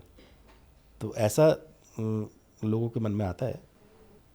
तो ये चीज़ें होती हैं, लेकिन आम आदमी होते हैं। ज़्यादा सेलिब्रिटीज़ मास्क लगा के जाते हैं, आप भी जाते हैं? नहीं, मुझे पसंद नहीं। देखिए, जिस चीज़ के लिए आपने ज़िंदगी लगा दी, लोगों के प्यार के लिए, हाँ अब उसी को मास्क लगा के आप जा रहे हो हाँ और लोगों से दूर भाग रहे हो, हाँ, तो काहे को आपने ये सब किया? क्या बात बोली, बहुत बढ़िया बात है, है ना? बड़ी बात लोगों है। का प्यार अगर आपको मिल रहा है तो ले लो। और मैं तो सबसे बड़ी बात ये कहूँगा कि सबसे बड़ा वो है जो आपको सम्मान दे रहा है। आप बड़े नहीं हो, तो इसीलिए उसका जो सम्मान आपको मिल रहा है उसे ले लीजिए। समय का कुछ नहीं पता कब क्या हो जाए। एक मूवी आपने की थी मटरू की बिजली का मंडोला, उसमें रिपोर्टर का किरदार था आपका। अरे वहाँ तक पहुँच गए आप? हम सब ढूंढ लेते हैं, खोज इतना तो खोजेंगे ही। वो कैसा एक्सपीरियंस था? अरे वो बहुत अच्छा था। उसमें विशाल भारद्वाज जी के साथ हाँ क्योंकि वो किया था। हाँ, डायरेक्टर अलग लेवल है। उसमें एक ही सीन था वो। हाँ अब मैं वैनिटी में बैठ के उस सीन को मैं मैंने याद किया, रट लिया। मैंने कहा बहुत भीड़ भाड़ थी ना वो, उस टाइम पे थोड़ा सा घबराहट भी रहती थी। बड़ी बड़ी फिल्में कैसे कहीं रिटेक ज़्यादा ना हो, कुछ ऐसा ना हो। याद करके मैं रट के जैसे ही वहाँ पहुँचता हूँ, तुरंत विशाल जी कहते हैं आओ श्रीकांत इधर आओ। मैं हाँ, इतना बड़ा एक पेज दिया, इसे बोलना है। मैंने वो जो दिया था वो क्या कहते था? वो भी बोलना है। मैंने ये भी बोलना है। हाँ, मैंने ये पहले क्यों नहीं दिया? कहते अभी लिखा है। मैंने अरे यार ये क्या? वो जो मुझ पे वज्रपात हुआ और भीड़ इतनी, मैंने कहा ये क्या हो रहा है यार, अभी से भी बोलना है। और वो बहुत तेज़ बोलना था। और सबसे बड़ी बात बताता हूँ आपको, मैं ना रियल लाइफ में थोड़ा सा फ्लम्बल होता है मेरे, हाँ। और जब ऐसी स्थिति आती है तो ज़्यादा होने लगता है। मैंने यार ये तो मरवा दिया इन्होंने। अब वो मैंने किया, चलो चैलेंज है। मैंने तुरंत टाइम मांगा, मैंने सर 10 मिनट तो दे दो यार, 10-15 मिनट जो मैं याद कर लूँ। हाँ नहीं, बैठ गए हम लोग। वो पूरा टाइम लेके ये चले थे कि आधे दिन में हमको इसको करना है। और वो मैंने पूरा करने के बाद मैंने आइए, हमने किया, एक बार स्टार्ट हुआ, हो गया। अब उन्हें विश्वास हो गया कि ये बोल लेगा। फिर एक फर्रा मुझे दे दिया उन्होंने, श्रीकांत ये भी बोल दो। मैंने कहा मतलब नहीं, तुम बोल रहे हो, अच्छा तुम ये भी बोल। मैंने वो एक तो बड़ी मुश्किल से किया, अब ये और दे दिया। तो उन्होंने जिस तरीके से किया, और वो उनका लालच था एक डायरेक्टर का कि और करवा लें और करवा लें। और मैंने भी उसको चैलेंज मान के किया। जो काम आधे दिन में होना था वो हमारा कुछ ही घंटे, मतलब 1.5-2 घंटे में हो गया। अच्छा, पंचायत में ना आपकी स्टार कास्ट के साथ दिखता है, वो केमिस्ट्री दिख जाती है, ऑन स्क्रीन भी दिख जाती है, इतनी बड़ी स्टार कास्ट है सबके साथ। आपका पर्सनल फेवरेट कौन है? मतलब पूरी अगर आप ओवरऑल वेब सीरीज़ में देखने जाएंगे जो आपको बेहतरीन पसंद है, मतलब बहुत ज़्यादा। अब देखो ये तो अब आपने ये आपसे हम पूछ रहे हैं एज एन श्रीकांत भाई, नहीं देखो परमेश्वर भाई से नहीं पूछ रहे हैं। नहीं, कह रहे हैं सब मिलते रहते हैं, कोई भी पकड़ के बैठ जाएगा मुझे यहाँ आ जाओ है ना, नहीं, मतलब किरदार के तौर पे। किरदार के भी क्या हमारा अच्छा नहीं लगेगा ऐसा करके तो देखो ये चीज़ों के लिए मैं सिर्फ इतना मैं कहूँगा कि जितने भी लोग हैं, जितने भी एक्टर हैं, वो पूरी टीम है, और कोई भी एक ऐसा कैरेक्टर नहीं था जिसके बिना पंचायत बन पाए, या कोई भी ऐसा नहीं है जिसको मैं ये कह पाऊँ कि ये बहुत अच्छा था या ये बहुत कमतर रहा। सब ने अपने अपने किरदार को बहुत अच्छा निभाया, और आज भी आप देखेंगे तो हर किरदार आपके जहन में होगा। बिल्कुल है। तो सबसे बड़ी सफलता यही होती है कि एक एक्टर का जो किरदार है वो आपके जहन में रह जाए, इसका मतलब उसने अच्छा किया है, बहुत अच्छा किया है। चलिए अपना ही बता दीजिए, अपना सबसे अच्छा काम आपको कौन सा लगा या मेरा तो देखिए मैं तो बहुत लालची हूँ। हाँ, मुझे बहुत लालच है, मेरा अभी तक का कोई अच्छा काम आया ही नहीं है। अरे भगवान, ये सभी एक्टर्स के साथ ये समस्या है, जितने भी नहीं, कला को लेके भूखे लोग हैं, मैं सच बता रहा हूँ, मानते ही नहीं है कि अच्छा कुछ किया अभी तक। ये होता है, लालच होता है। हाँ। अच्छा एक बात बताइए, हम लोग तो जैसे आते जाते मिलते रहते हैं अपने दोस्तों से, स्कूल के दोस्तों से, कॉलेज के दोस्तों से। अब श्रीकांत वर्मा जी जो हैं वो तो सेलिब्रिटी बन गए, इतना पर्दे पे आ रहे हैं, बड़े पर्दे पे, आप जाके आईनॉक्स में देख रहे हो, पीवीआर में देख रहे हो, दोस्तों से मिलते हो आप भी ऐसे, मतलब? अरे दोस्तों का तो अब ये हो गया ना कि अब ताने मिलते हैं। अब अगर आप थोड़ा सा बिजी हैं कहीं पे, हाँ भाई अब कहाँ मिलोगे, अब तो बड़े हो गए, अब बड़े आदमी हो गए हो। तो मैं उनको समझाना मुश्किल हो जाता है कि समय नहीं मिल पाता, लेकिन मिलने का बहुत मन होता है। सबसे बड़ी बात आपको मैं बताऊं, आप जब भी कभी अपनी सफलता को सेलिब्रेट करना चाहते हैं तो आपको वही याद आते हैं जो आपके शुरू के साथी रहे। दोस्त यार होते हैं। आप हमेशा कभी भी, जब भी कभी आप अपनी कुछ बात बताना चाहेंगे, अपने सक्सेस को बांटना चाहेंगे, उसकी खुशी को, तो आप उन्हीं को ढूंढते हैं जो आपके लंगोटिए थे, जो आपके साथ के रहे हैं, जो उस टाइम के जब ये सब चीज़ें सोची भी नहीं थी, उन्हीं के साथ बैठकर मज़ा आता है वो सब बातें करने में। ये तो है। तो जहाँ से आप निकले हैं रूट्स में, इसीलिए हमेशा वक्त का थोड़ा तकाजा होता है, वक्त नहीं मिल पाता आपको, इसलिए आप नहीं मिल पा रहे सबसे, लेकिन मन वही है। गाली दे के जो सामने वाला कहे क्या मतलब तुम कहाँ हो बे, तुम हैं, मिलते ही चार नहीं। गालियाँ दे, हाँ, 2-4 गालियाँ जो पड़े ना, उसके बाद समझ में आता है, हाँ यार अब आ गया मज़ा। वही है अभी। अच्छा एक डायरेक्टर साहब से सवाल पूछा गया था, मुझे डायरेक्टर साहब का नाम याद नहीं आ रहा, पूछने वाले का भी याद नहीं आ रहा, बड़ा वो सवाल पूछा था, तो उसमें ये था कि आपको अभी तक आपका कोई काम ऐसा लगा जिसमें आपको लगा कि बाद में अलग से फीलिंग आई हो कि ना ये मुझे और बेस्ट हो सकता था, तो उसमें डायरेक्टर साहब ने जवाब दिया कि यार मेरे को आज तक अपना सारे काम ऐसे ही लगते हैं। हाँ, ये बिल्कुल सही कहा उन्होंने। मैं भी वही सोच रहा था, अभी कोई ऐसा काम ऐसा रहा ही नहीं जिसमें कि मैंने ये ना कहा हो नहीं यार, इस थोड़ा और अच्छा हो सकता, थोड़ा और अच्छा। क्यों? क्योंकि आप जब कर रहे हैं उस समय, तो उसको जितना आप समझेंगे, जितना स्क्रिप्ट को पढ़ेंगे, तो बहुत सारी संभावनाएं आपको नज़र आती रहेंगी। हम जब थिएटर किया करते थे ना, तब थिएटर में हमें यह कहा जाता था कि आप स्क्रिप्ट को पढ़िए, गिवन टेक्स्ट जो भी है उसको आप पढ़िए, जितनी बार पढ़ेंगे आपको लगे अरे यार ये चीज़ थी, नहीं ये है, अरे यार नहीं ये तो छूट गया मुझसे। तो क्या होता है कि वो थिएटर में तो हम लोग 45 दिन 30 दिन जो रिहर्सल करके वो सब चीज़ें कर लेते हैं, लेकिन उस दिन शो वाले दिन भी शो करने के बाद लगता है अरे यार एक चीज़ छूट गई। तो वहाँ भी होता है। लेकिन सिनेमा में जब आपको स्क्रिप्ट दी जाती है, वहाँ रिहर्सल्स नहीं होती होती, कम ही होती हैं, एक दो होगी बस, नाम मात्र के लिए होती है। लेकिन वहाँ क्या होता है, वहाँ आपके पास समय अगर है तो उसी बीच में जितना टाइम है उसमें आप कर लीजिए जो भी कुछ है। जब वहाँ कैमरा ऑन हुआ, एक्शन हुआ, उसके बाद जो आपने दिया, अब वो डायरेक्टर को अच्छा लगा, ठीक है, उसके हिसाब से आ गया, तो बस वो कहता है ओके, या बहुत अच्छा हो गया, बहुत बढ़िया।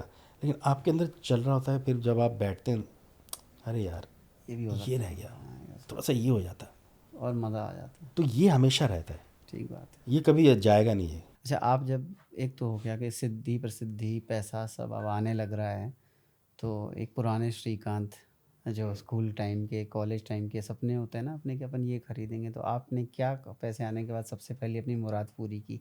क्या खरीदा अपने लिए, खुद के लिए बताइएगा? मुझे लगा यार ये खरीदना है यार, पैसा आ जाए तो मैं खरीदूंगा अपने लिए, और फिर जब आने लगा, जब पैसा आने लगा तो खरीदा वो?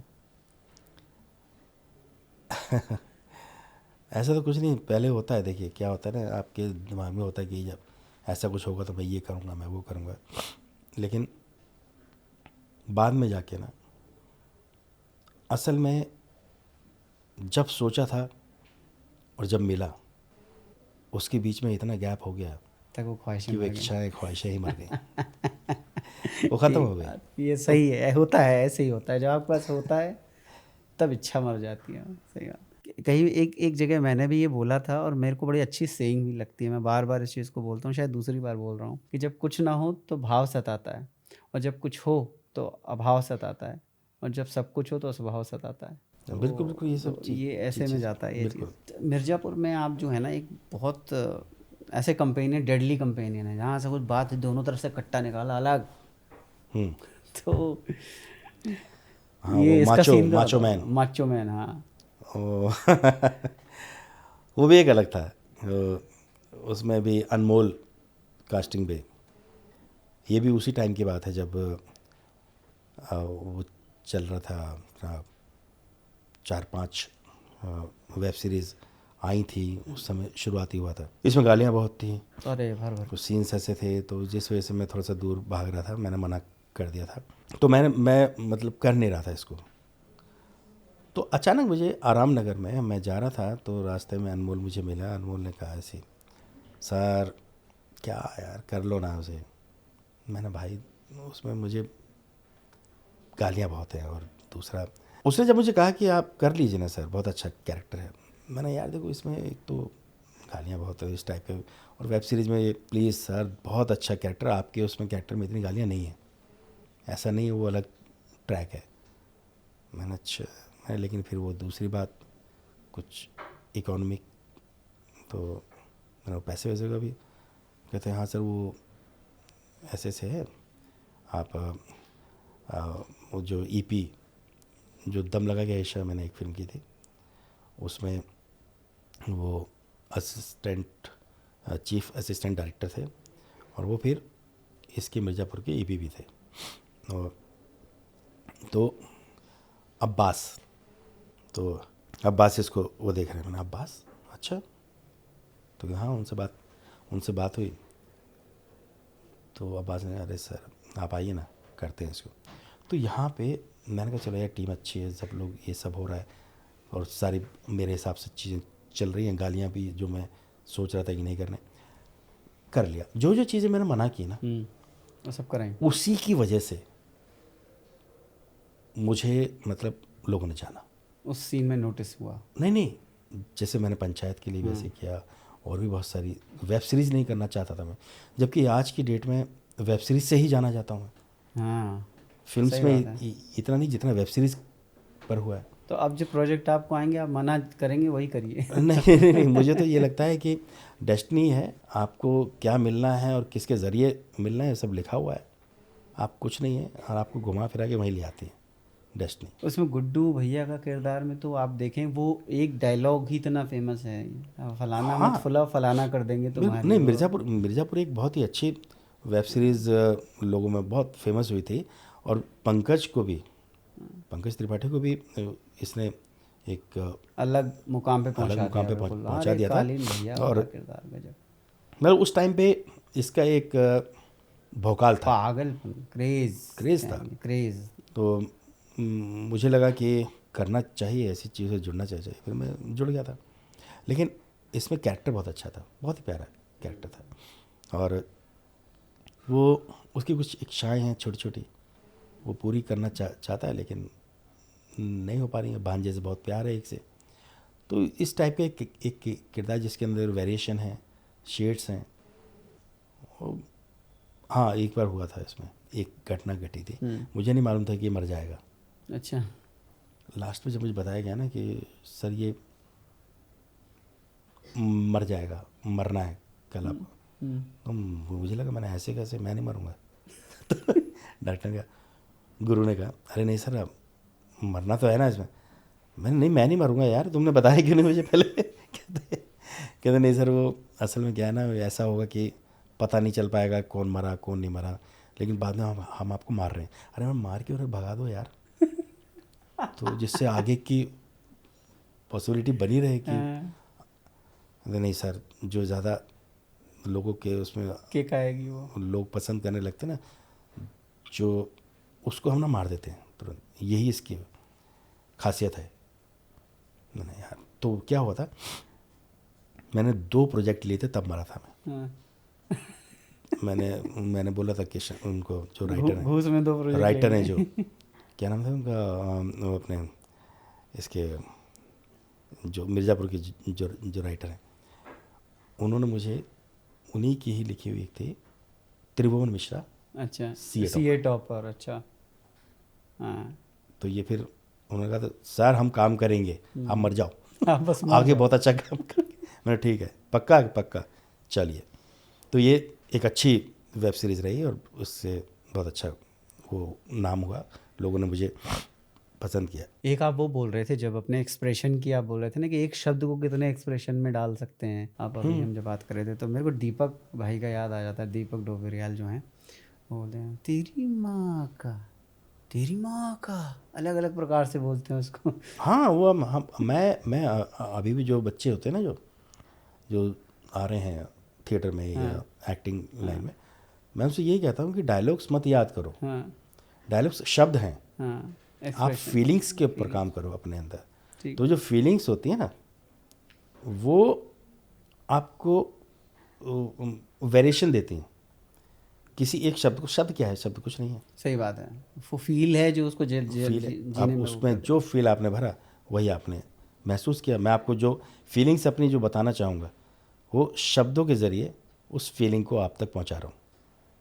तो शब्द तो वाहक हो गए ना, जो मेरी फीलिंग्स को लेकर आप तक पहुँच रहे हैं। अपने पापा से प्रेम भी बहुत करते थे, बहुत प्यार करते थे। अरे यार, तो वो जो आपने अभी बताया भी था किस्सा डेथ का, ट्रॉमा उनका, तो उससे अभी आप रोए तो नहीं हैं, आपने कहा फूट के रोए नहीं हैं, आपने उसको संजो लिया है कि किसी किरदार में निकालेंगे, पर उस ट्रॉमा से कैसे निकले फिर बाहर? असल में क्या था ना कि देखो, बहुत सारी चीज़ें होती हैं जो इस दुनिया में माँ बाप से बढ़कर शायद कोई हितैषी नहीं है। और जो सही मायने में अगर आप देखें तो माँ और बाप, यही 2 ऐसे होते हैं जो आपको असल में प्यार करते हैं, आपको असल में आपका हित चाहते हैं। ठीक। बाकी और मैं रिश्तों को मैं मानता हूँ कि ठीक है, वो तो अपनी जो सफलता होती है या अपना जो काम होता है जो आपने किया, तो माँ बाप उसे देखें और उनकी खुशी वो आपको जब देखने को मिलती है, तो आपके अंदर एक अलग ही एक कॉन्फिडेंस बढ़ता है।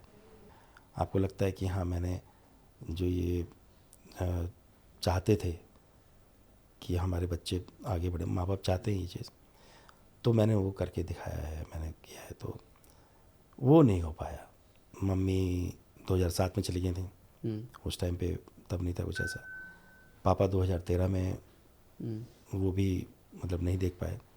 तो वो मलाल वो रह गया कि उनको लेके सिनेमा हॉल में बैठ के फिल्म देखो, काम देखते आपका, वो देखते, फिर वो कहते नहीं मुझे कुछ, वो तब भी मुझे डांटते। अच्छा। वो मेरे सामने मेरे मुंह पे नहीं बोलते, हाँ, वो शायद पीछे से लोगों को बोलते, कि अच्छा किया क्योंकि मैं बेटा, देखता था हाँ, ठीक बात, कि ये सभी के पिताजी करते अरे बेटा वो करता है, वो देखो उसकी फिल्म जाके हैं। देखो, हाँ। ऐसे करके बोलते हो। मगर मेरे सामने कहते नहीं नहीं अभी क्या कर रहे हो, कुछ नहीं कर रहे। आपके आने वाले प्रोजेक्ट कौन कौन से हैं, मतलब कौन सी बड़ी बड़ी चीज़ें आने वाली हैं जो हम देखेंगे आपको और आने वाले पर्दे में? आने वाले तो मतलब अभी तो हर महीने एक फिल्म आ रही है, जैसे कि जॉली LLB अभी चल ही रही है, 4 चल रही है। वो थर्ड अच्छा, वो जो चल रही है, वो तो रिलीज चल हो रही गई, है। हाँ ठीक है। देन उसके साथ साथ अभी 31 को मेरी एक फिल्म आने वाली है जिसका नाम है 31 अक्टूबर को, जिसका नाम है द ताज स्टोरी, परेश रावल चीज़। हाँ हाँ, वो बड़ा उस पर चल रहा है। हाँ, उसके ऊपर एक चर्चा चल रही है, थोड़ा सा उन लोगों में है कि उसकी स्टोरी को लेकर और काफ़ी विवादित चल रही है। विवादित है, लेकिन है नहीं, ऐसा कुछ नहीं है। तथ्य हैं, तथ्यों के साथ है पूरे, एक एक चीज़ उसमें बताई गई। तो नई एक नॉलेज ही गेन करेंगे आप अगर जाएंगे देखेंगे तो आपको आपका मतलब इतिहास की परेश जो रावल सर जानकारी भी है। बहुत चुन चुन के प्रोजेक्ट करते हैं, बहुत चुन चुन के प्रोजेक्ट करते हैं वो। हाँ नहीं वो अच्छे एक्टर हैं, अच्छा उनका एक हो रहा है सब चीज़ें, काम करने का तरीका भी उनका। और ये जो फिल्म है ये कोर्ट ड्रामा है और बहुत ही बेहतरीन फिल्म है।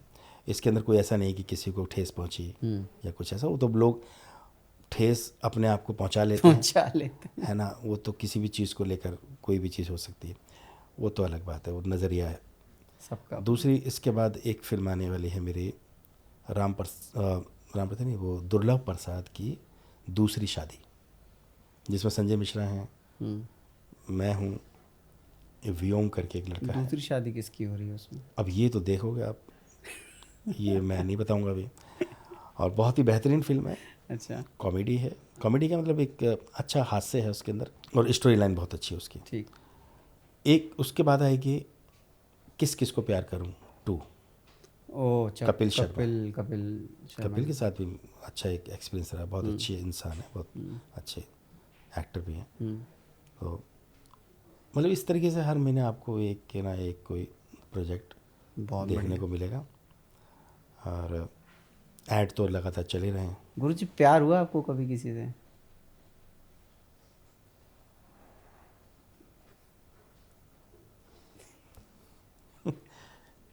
तीन लगा रखे हैं। हाँ, तीनों तरफ है। मतलब इन्होंने तीनों तरफ से घिर के आप पूछ रहे हैं। ब्रीथ इनटू द शैडोज में ना एक आपका किरदार है जयप्रकाश का। जयप्रकाश और प्रकाश की दोस्ती और भुजिया का डिस्कशन, बड़ा आइकॉनिक सीन बना था वो। हाँ वो उसमें ये था कि मुंबई और दिल्ली का जो है एक तरह से वो फेमस भी हुआ था बहुत। हाँ। और उन्होंने इसका प्रमोशन के लिए इसको रखा भी था जी कि मुंबई और दिल्ली, बीच में वो हुआ था ना अपने क्रिकेट का जो जो मैच भी थे, मुंबई की टीम और दिल्ली की टीम, उस टाइम पे भी इसको बहुत किया गया था प्रमोट, तब प्रमोशन के लिए उसमें रखा गया था। तो इसमें ये जो कैरेक्टर था, असल में इस सीरीज़ का नाम था ब्रीद इनटू द शैडो, बाद में जो बनी। पहले वाली थी आर माधवन के साथ। ठीक। सेकंड वाली की स्टोरी थोड़ी चेंज हुई, उसमें अपने ये थे अभिषेक बच्चन, लेकिन अमित साध और इंस्पेक्टर सेन, हाँ वो और जोशी जी जो जयप्रकाश, वो जो प्रकाश थे वो सेम थे, उनको ट्रांसफ़र होकर यहाँ दिल्ली आए हैं। तो दिल्ली में एक बंदा मिलता है जो होता है जयप्रकाश। वो जयप्रकाश मुझे जब मिला तो एक अच्छा इंटरेस्टिंग कैरेक्टर था, बड़ा प्यारा था, बहुत सिंपल सा आदमी है और क्राइम ब्रांच में है। और जैसे कि होता है कि शायद किसी हरियाणा की किसी गांव से रहा हो, है ना, तो वो हरियाणा भी नहीं कहेंगे, हम कहेंगे एनसीआर। हाँ, वो बोली वही, तो बोली वही कि भाई यूके मतलब भजिया तो हमारे यहाँ उसे क्या पैकेटों में मिला कर है। तो अब वो सब चीज़ हमने बहुत ही इम्प्रोवाइज़ भी की थी हमने। तो उसमें वो कैरेक्टर, उन दोनों की जो नोक झोंक थी, जैसे वहाँ के कुछ शब्द हैं, जैसे जो लोकल शब्द होते हैं, हाँ, बगल, मुंबई का नाम बगल, बाजू में, बगल में कहते बगल में, और बगल में ही है, कहते बगल यो है, कहते बाजू में, बाजू इसे कहते हैं, वो बगल है ना। तो उसमें बहस हो रही है। तो इस तरीके से जो शब्दों को लेकर एक प्रांत का दूसरे प्रांत के साथ वो नोक झोंक तो चल रही है, साथ साथ मतलब ये रिलीफ लेकर आते थे बीच बीच में, और बहुत ही अच्छा हमारा वो एक बन के तैयार हुआ था वो केमिस्ट्री। जो प्रमोशन के लिए अमेज़न ने कितना यूज़ अरे बहुत हुआ था। और एक बात और बता दूं, मुझे इसके लिए फिल्म फेयर अवार्ड के लिए नॉमिनेट किया गया था, और लास्ट 4 में मैं था। मैं, रघुवीर यादव जी, राहुल देव और अपने ये जोशी जी जो इसमें प्रकाश थे, हम दोनों ही हुए थे। अच्छा, जोशी जी तो ज़्यादातर 90% देखते हैं वो पुलिस वाले का ही रोल मिलता है उनको, ज़्यादातर फिल्मों में पुलिस वाले ही बनते हैं। आपके साथ भी ऐसा हुआ कभी, आप निकले हो वर्दी पहन लो तो आप भी लगोगे जैसे दरोगा तो हैं? अरे यार वो बीच में यही चीज़ हो रही थी, मैं खुद भी मैं इस चीज़ से परेशान में हो गया था बीच में। तांडव में पुलिस वाला, इसमें ब्रीद में था, ब्रीद में पुलिस वाला 2-3 जगह और पुलिस वाले के लिए कहा गया। तो मुझे लग रहा था कहीं ऐसा ना हो कि वही पुलिस वाले की वर्दी सिलवा के रखनी पड़े मुझे, और जहाँ देखो वहीं पुलिस वाले के लिए, क्योंकि हमारी इंडस्ट्री है टाइप कर देती है, टाइप कास्ट तो कर देते उसको हटाना पड़ता है उस इमेज बहुत को। ज़रूरी है। तो इसीलिए मैंने कुछ ऐसे कैरेक्टर्स मना किए थे, तो वो मैंने नहीं मतलब किए कुछ। तो ऐसा होता है, बिल्कुल होता है, आपको पुलिस वाले के ही आने शुरू हो जाते हैं, फिर सपने भी पुलिस वाले के आने लगते हैं कि अरे, तो मैंने कहा इसको ब्रेक करना है, ठीक तो बात। फिर इसलिए मैंने अलग अलग तरीके के कैरेक्टर्स किए। अच्छा, आपकी अभी तक की सबसे फेवरेट फिल्म कौन सी है? मेरी अपनी वाली, हाँ, अपनी जो वाली मैंने नहीं, की, आपकी, श्रीकांत जी की पूछ रहे हैं। मेरी ना, हाँ, जो श्रीकांत जी की पूछ रहे हैं, आपने जो की है वो नहीं पूछ रहे हैं। श्रीकांत जी को कौन सी फिल्म सबसे बेहतरीन लगती है? देखिए, अभी जो मेरा जो समय था ना, वो दो समय के बीच में है। एक तो ये जो नई पीढ़ी, एक पुरानी पीढ़ी, उसके बीच का हूँ मैं। तो पुरानी फिल्मों में भी है कुछ फिल्म है, और एक ये नई फिल्म्स जो हैं हमको नई में इनमें भी है। इंटरेस्ट है, आप नई तो बता आप दीजिए। मुझे बताइए कौन सी वाले, नई पीछे जाऊँ नई या आगे? नहीं, आगे आइए। आगे, जो आजकल के हाँ बच्चे भी जी जाने, जी। है ना, नहीं तो वो पीछे वाली तो नहीं वो समझ पाएंगे। तो आजकल की जो फिल्मों में मुझे सबसे बेहतरीन अपनी ही एक फिल्म लगी थी। वो कौन सी है? आंखों देखी। अच्छा। आंखों देखी फिल्म मैंने जो की थी, वो मैंने उसको मैंने किया भी था। तो वो एक फ़िलॉसफी थी और बहुत ही बेहतरीन फिल्म थी वो, और उसको रजत कपूर जी ने लिखा था। मतलब घर के रिश्तों को लेकर, रिलेशनशिप को लेकर, उन सब चीज़ों को बड़े बेहतरीन ढंग से और बहुत तरीके से उन्होंने एक फ़िल्म के ज़रिए कहा था। ज़्यादातर लोगों के पीछे ना बहुत सैड स्टोरी होती है कि मुंबई गया था मैं, मेरे पास कुछ नहीं था, बड़े प्रॉब्लम में था, पैसे नहीं थे जेब में, यहाँ भटका वहाँ भटका, ये वो। ऐसी कुछ अपनी भी सैड स्टोरी है या नहीं, मैं फिर? सबसे पहले बता दूं, मैं मुंबई आज तक गया नहीं उस तरीके से, अच्छा। शिफ्ट नहीं हुआ वहाँ। हाँ हाँ, मतलब वैसे भी मैं ऐसा कुछ मेरे को ज़रूरत ही नहीं पड़ी, और काम के लिए जाते हैं, आ जाते हैं। काम के लिए मैं दिल्ली में जो भी कुछ हुआ मेरा, जो भी परेशानियाँ, जो भी कुछ मैंने झेली, और मैं उसको परेशानी या स्ट्रगल नहीं कहूँगा। देखो, स्ट्रगल कहना वो गलत बात है। अब मैं उसको संघर्ष बोलूँ, मैंने संघर्ष किया, मैंने ये किया, नहीं, मैंने खुद चुना, मैंने इन्वेस्ट किया, मैंने अपने समय को इन्वेस्ट किया है। मैंने वो जो समय दिया वो संघर्ष में नहीं गया, वो मैंने उससे सीखा। क्योंकि एज एन एक्टर मुझे जब तक जीवन का एक एक पहलू नहीं समझ में आएगा, मैं एक्टिंग कैसे कर पाऊंगा। सही बात है। तो जीवन के हर पहलू से रूबरू होने के लिए आपको उसके करीब जाना होगा, उसके बीच में से आना होगा, उन सिचुएशन के बीच में से आना होगा, उनको अपने ऊपर महसूस करना होगा। तो मैं ये कहूँ कि नहीं, मेरे पास पैसा नहीं था, मैं उस समय ऐसे मुश्किलों में था, मैं जब घर आता था तो मैं बहुत परेशान होता था उस समय, ये सब चीज़ें तो हुई, लेकिन वो सब चीज़ों को मैंने एज एन एक्टर उसको मैंने फील किया, मैंने अपने उनको इन्वेस्ट किया, मैंने उनको रखा। जैसे मैंने आपको बात बोली थी कि मेमोरीज़, वो मेरी मेमोरीज़ हैं, वो मेरा, वो एक तरह से ये मान के चलिए खजाना है। कई बार ऐसा भी तो होता होगा कि आपको किसी ने बोला, कास्टिंग डायरेक्टर ने, कि आप तो एकदम परफेक्ट हो इस रोल के लिए, बेहतरीन, और फिर बाद में कॉल तक नहीं आया। ऐसा होता है, वो सब चीज़ें अंदर होती हैं, वो सब चीज़ें बहुत होती हैं। क्योंकि जब तक, मैं तो ये मानता हूँ कि कोई भी कैरेक्टर आपका तब तक नहीं है जब तक आपने उसे किया नहीं और वो पर्दे पर देखा नहीं गया। मैं बहुत सारे ऐसे हैं, बहुत से, गुल्लक में वो जो बाप का, हाँ ठीक बात है, किरदार वो मैं करने वाला था। फिर इसके बाद एक जो मैं बता रहा था आपको, मैंने सीरीज़ की जिसमें पंकज त्रिपाठी से मेरी बात हुई थी, फर्स्ट जो थी TVF की, वो बाद में शूट हुई और मुझको ही लेकर करना चाह रहे थे, लेकिन मेरे पास टाइम नहीं था। उसका नाम था ये अपना, जो जिसमें मेरा कैरेक्टर किया था यशपाल शर्मा ने, अच्छा, और विजय वर्मा ने जीतू वाला किया था। एक फिल्म आई थी, वो वेब सीरीज़ आई थी, उसका नाम मुझे याद नहीं आ रहा है, उसका नाम चेंज कर दिया गया था। एसिड अटैक के ऊपर ही थी वो। अच्छा। तो वो कैरेक्टर मेरे लिए था, बहुत सालों तक रहा, वो वेट हुआ कि मैं करूं, आप लेकिन लास्ट टाइम पे नहीं हो पाया। विवादित बोलते नहीं हो, लेकिन फिर भी कोई ऐसा रोल जो आपको लगा कि किसी और को मिल गया है तो मेरा था, जस्ट इसलिए कि वो किसी और का आदमी था या फेवरेट था? नहीं, ये चीज़ मैं बार बार मैं कहूँ, देखिए मैं अपने आप को पॉजिटिव लेकर चलता हूँ, नेगेटिविटी मैं अपने अंदर नहीं रखता, वो मेरा है ही नहीं ना। देखिए वो अब उसका है जो कर रहा है, वो अभी रिसेंटली अभी हुआ है, अभी भी हुआ है, अभी एक TVF का ही था, वो भी मैं बताऊंगा नहीं। एक उसमें हुआ ये कि मेरी ही तरफ से, मेरी ही टीम की तरफ से कुछ गलत इन्फॉर्मेशन दे दी गई थी, उसकी जगह फिर किसी और ने मतलब उसको लिया गया, अब शूट हो गया। तो 2-3 चीज़ें अभी ऐसी गई हैं।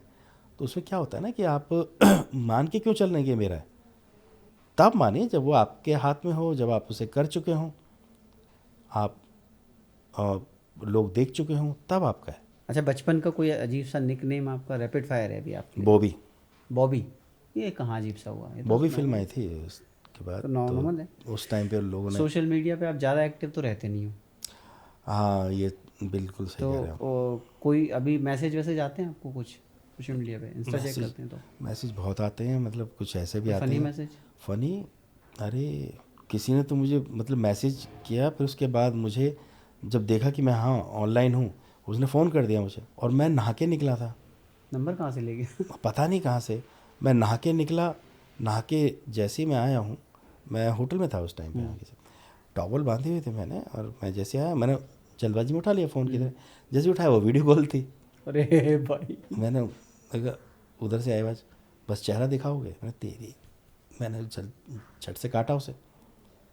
कैसे कैसे फ़ोन आते हैं, कैसे कैसे मतलब यही मैसेज। रोल में रखना, ये भाभी जी तक पहुंचना चाहिए। इन्होंने प्रेम वाला जवाब नहीं दिया था। नहीं ऐसा नहीं है, मतलब ये सब चीज़ें मेरे ऊपर नहीं है, मैं नहीं कर रहा हूँ इस चीज़ को। अच्छा, तो ठीक है। बहुत सारे लोग मैसेज करते हैं, कई मैसेज मतलब मेल की तरफ से आते हैं। नहीं, अब तो आप बात बदल हाँ दी, नहीं, छोड़ो। मेल्स की तरफ से नहीं, आते हैं, पहले अच्छा था, कॉल तो तक ठीक था। वो भी मेल था। तो वो मेल्स की तरफ से आते हैं कि आई लव यू। हैं? हाँ है, ये जो कहा ना आपने, जैसे हैं, यही मेरे मेरे साथ होता है कि हैं, ये क्या है। अच्छा, आपको 2 प्रोजेक्ट में से चुनना पड़े, एक ही ऑप्शन मिलेगा, मिर्ज़ापुर या पंचायत, कौन सा चुनोगे? पंचायत। ठीक है। आपकी लाइफ की सबसे बड़ा गिल्ट है कुछ? गिल्ट तो नहीं है कोई ऐसा। ठीक है। कोई प्लेजर? प्लेजर रहा जब मैंने बताया था कि आपको, वो जो मैंने एक प्रतिज्ञा ली थी, हाँ, अच्छा। तो उसके बाद वो तो मैंने सेटिस्फेक्शन हो सबसे गया। पहले मुझे नहीं, उसके बाद दूरदर्शन पे फर्स्ट टाइम मैंने एक प्रोग्राम किया था, अच्छा। तो वही पूरे इंडिया में दिखाया गया था, तो उस समय वो महसूस किया था मैंने। चाय या कॉफ़ी? कॉफ़ी। अच्छा। एक्टिंग नहीं करते तो क्या करते? रेडीमेड गारमेंट्स की फैक्ट्री होती ही और बिजनेस होता। एक एक्टिंग टिप जो खुद को हमेशा याद दिलाते रहते हो आप? वो यही कि सतत अपने काम को और निखारते रहो, सीखते रहो, और समाज से, दुनिया से चीज़ों को समझ, मतलब ऑब्जर्वेशन करो लोगों को, और अपने आप को कभी परफेक्ट मत मानो। आखिरी बार किस बात पे ज़ोर से हंसे थे? मैं तो हमेशा हंसता हूँ। मुझे आंसर एक्सपेक्टेड था ये वाला। अगला भी एक्सपेक्टेड है, बट मैं पूछूंगा ज़रूर आपसे। घर का सबसे फेवरेट खाना कौन सा है? जो भी मिल जाए, वाइफ के हाथ का बना हुआ। Well played. अपने फैंस को एक शब्द में अगर कुछ कहना हो तो क्या बोलोगे? मैं अपने फैंस के लिए ये कहना चाहूँगा, आपके इतने सारे प्यार के लिए बहुत बहुत धन्यवाद। आराम नगर का आपका क्या किस्सा है? बहुत आता है आपके रिसर्च में, हमने देखा वो स्ट्रगल का अड्डा टाइप था आपका कुछ। आरामनगर का? हाँ। आरामनगर का बस कुछ नहीं, अपने दोस्त लोग हैं वहाँ, जितने भी जो एक्टर्स हैं, वहाँ एक गढ़ है। देखिए गढ़ वहीं बन जाता है जहाँ रानी मक्खी होगी, सारा छत्ता वहीं बनता है। तो रानी मक्खी कौन था? रानी मक्खी कास्टिंग वाले होते हैं। तो जहाँ कास्टिंग और कास्टिंग के दफ्तर हैं तो वहाँ पर सब लोग क्या होता है कि वहीं पे इकट्ठे होकर एक छत्ता बना लिया उन्होंने। तो कई बार मैं भी चला जाता हूँ वहाँ पे, जब मौका मिलता है तो सब लोग वहीं मिल जाते हैं। हाँ, ठीक बात है। एक फ़ायदा होता है ये। आपको कास्टिंग काउच कभी सामना करने को मिला है? क्योंकि आजकल या पीछे से चला रहा है, बड़ा डर होता है कास्टिंग काउच का। नहीं, मैं डरता नहीं इन चीज़ों से। मैं ना ही मैं ऐसे लोगों को इंटरटेन करता हूँ, तो मैं समझ जाता हूँ। अब इतने तो बड़े हो गए हैं कि चीज़ों को समझना। उससे प्रोजेक्ट भी तो जाते हैं पर नहीं। नहीं, चले जाएं, मतलब मैं मुझे उस तरीके से काम नहीं करना, अपनी कला पे भरोसा है, दूसरी कलाओं में मैं नहीं पढ़ना चाहता। कभी ऐसा हुआ किसी सीन में आपने बहुत अच्छा किया, आपको लगा कि मैंने ठीक किया, चलिए बहुत अच्छा ना, सेटिस्फेक्शन आता है कि मैंने ठीक किया और क्रेडिट कोई और ले गया? नहीं, ऐसा नहीं है, क्योंकि कहीं ना कहीं मेरी भी कमी रही होगी जो मुझे नहीं मिल पाया। तो वो जिन्होंने क्रेडिट लिया उन्होंने अपने काम से लिया। भैया बहुत मज़ा आया आपसे बात करके। रियल लाइफ में भी आप उतने ही जिंदा दिल है जितने आप पर्दे पे दिखाई देते हो। तो thank you so much for all your time. और आपने काफ़ी चीज़ें बताई अपने रोल्स के बारे में, अपने अनुभव के बारे में, इंडस्ट्री के अनुभव के बारे में। और वो सादगी जो है वो झलकती भी है आपकी, कि जो जर्नी है जहाँ से आप आए, आपने रामायण के किस्से बताए और जो आपने बताया कि बीच में अचानक से नेताजी आ गए और आप रोते रोते जो आपने एकदम से पिवट किया, उसको चेंज किया और वो अभिनय आपने यहाँ करके भी दिखाया कि कैसा हुआ था वहाँ पे। तो बड़ा मज़ा आया किस्से सुन के। मुझे भी अच्छा लगा। बहुत बहुत धन्यवाद हमारे शो में आने के लिए। थैंक यू सो मच भैया। नमस्कार दोस्तों, मैं हूं आपका अपना श्रीकांत वर्मा, और मैं आपसे सिर्फ इतना कहना चाहूँगा कि आप इस पॉडकास्ट को पूरा देखिएगा, बीच में बिल्कुल मत छोड़िएगा, अंत तक देखिएगा और इसे शेयर कीजिएगा अपने दोस्तों को, क्योंकि इसमें मैंने अपने जीवन से जुड़ी कुछ ऐसी बातें बताई हैं जो आपको कहीं और नहीं मिलेंगी। लिविंग वायरल से जुड़े रहिएगा, इसको सब्सक्राइब कीजिएगा, क्योंकि इस पॉडकास्ट पर आपको बेहतरीन से बेहतरीन आर्टिस्ट अपने बारे में, अपने जीवन के बारे में बताते हुए आपको दिखाई देंगे, और उनके जीवन से जुड़ी ऐसी ऐसी घटनाएं जो आपको कहीं नहीं सुनने को मिलेंगी वो भी आप इस पर देख सकते हैं। तो इससे दूर मत जाइएगा, इसे सब्सक्राइब कीजिएगा, इसे शेयर कीजिएगा, और इसी के साथ इस पॉडकास्ट को बहुत प्यार दीजिएगा।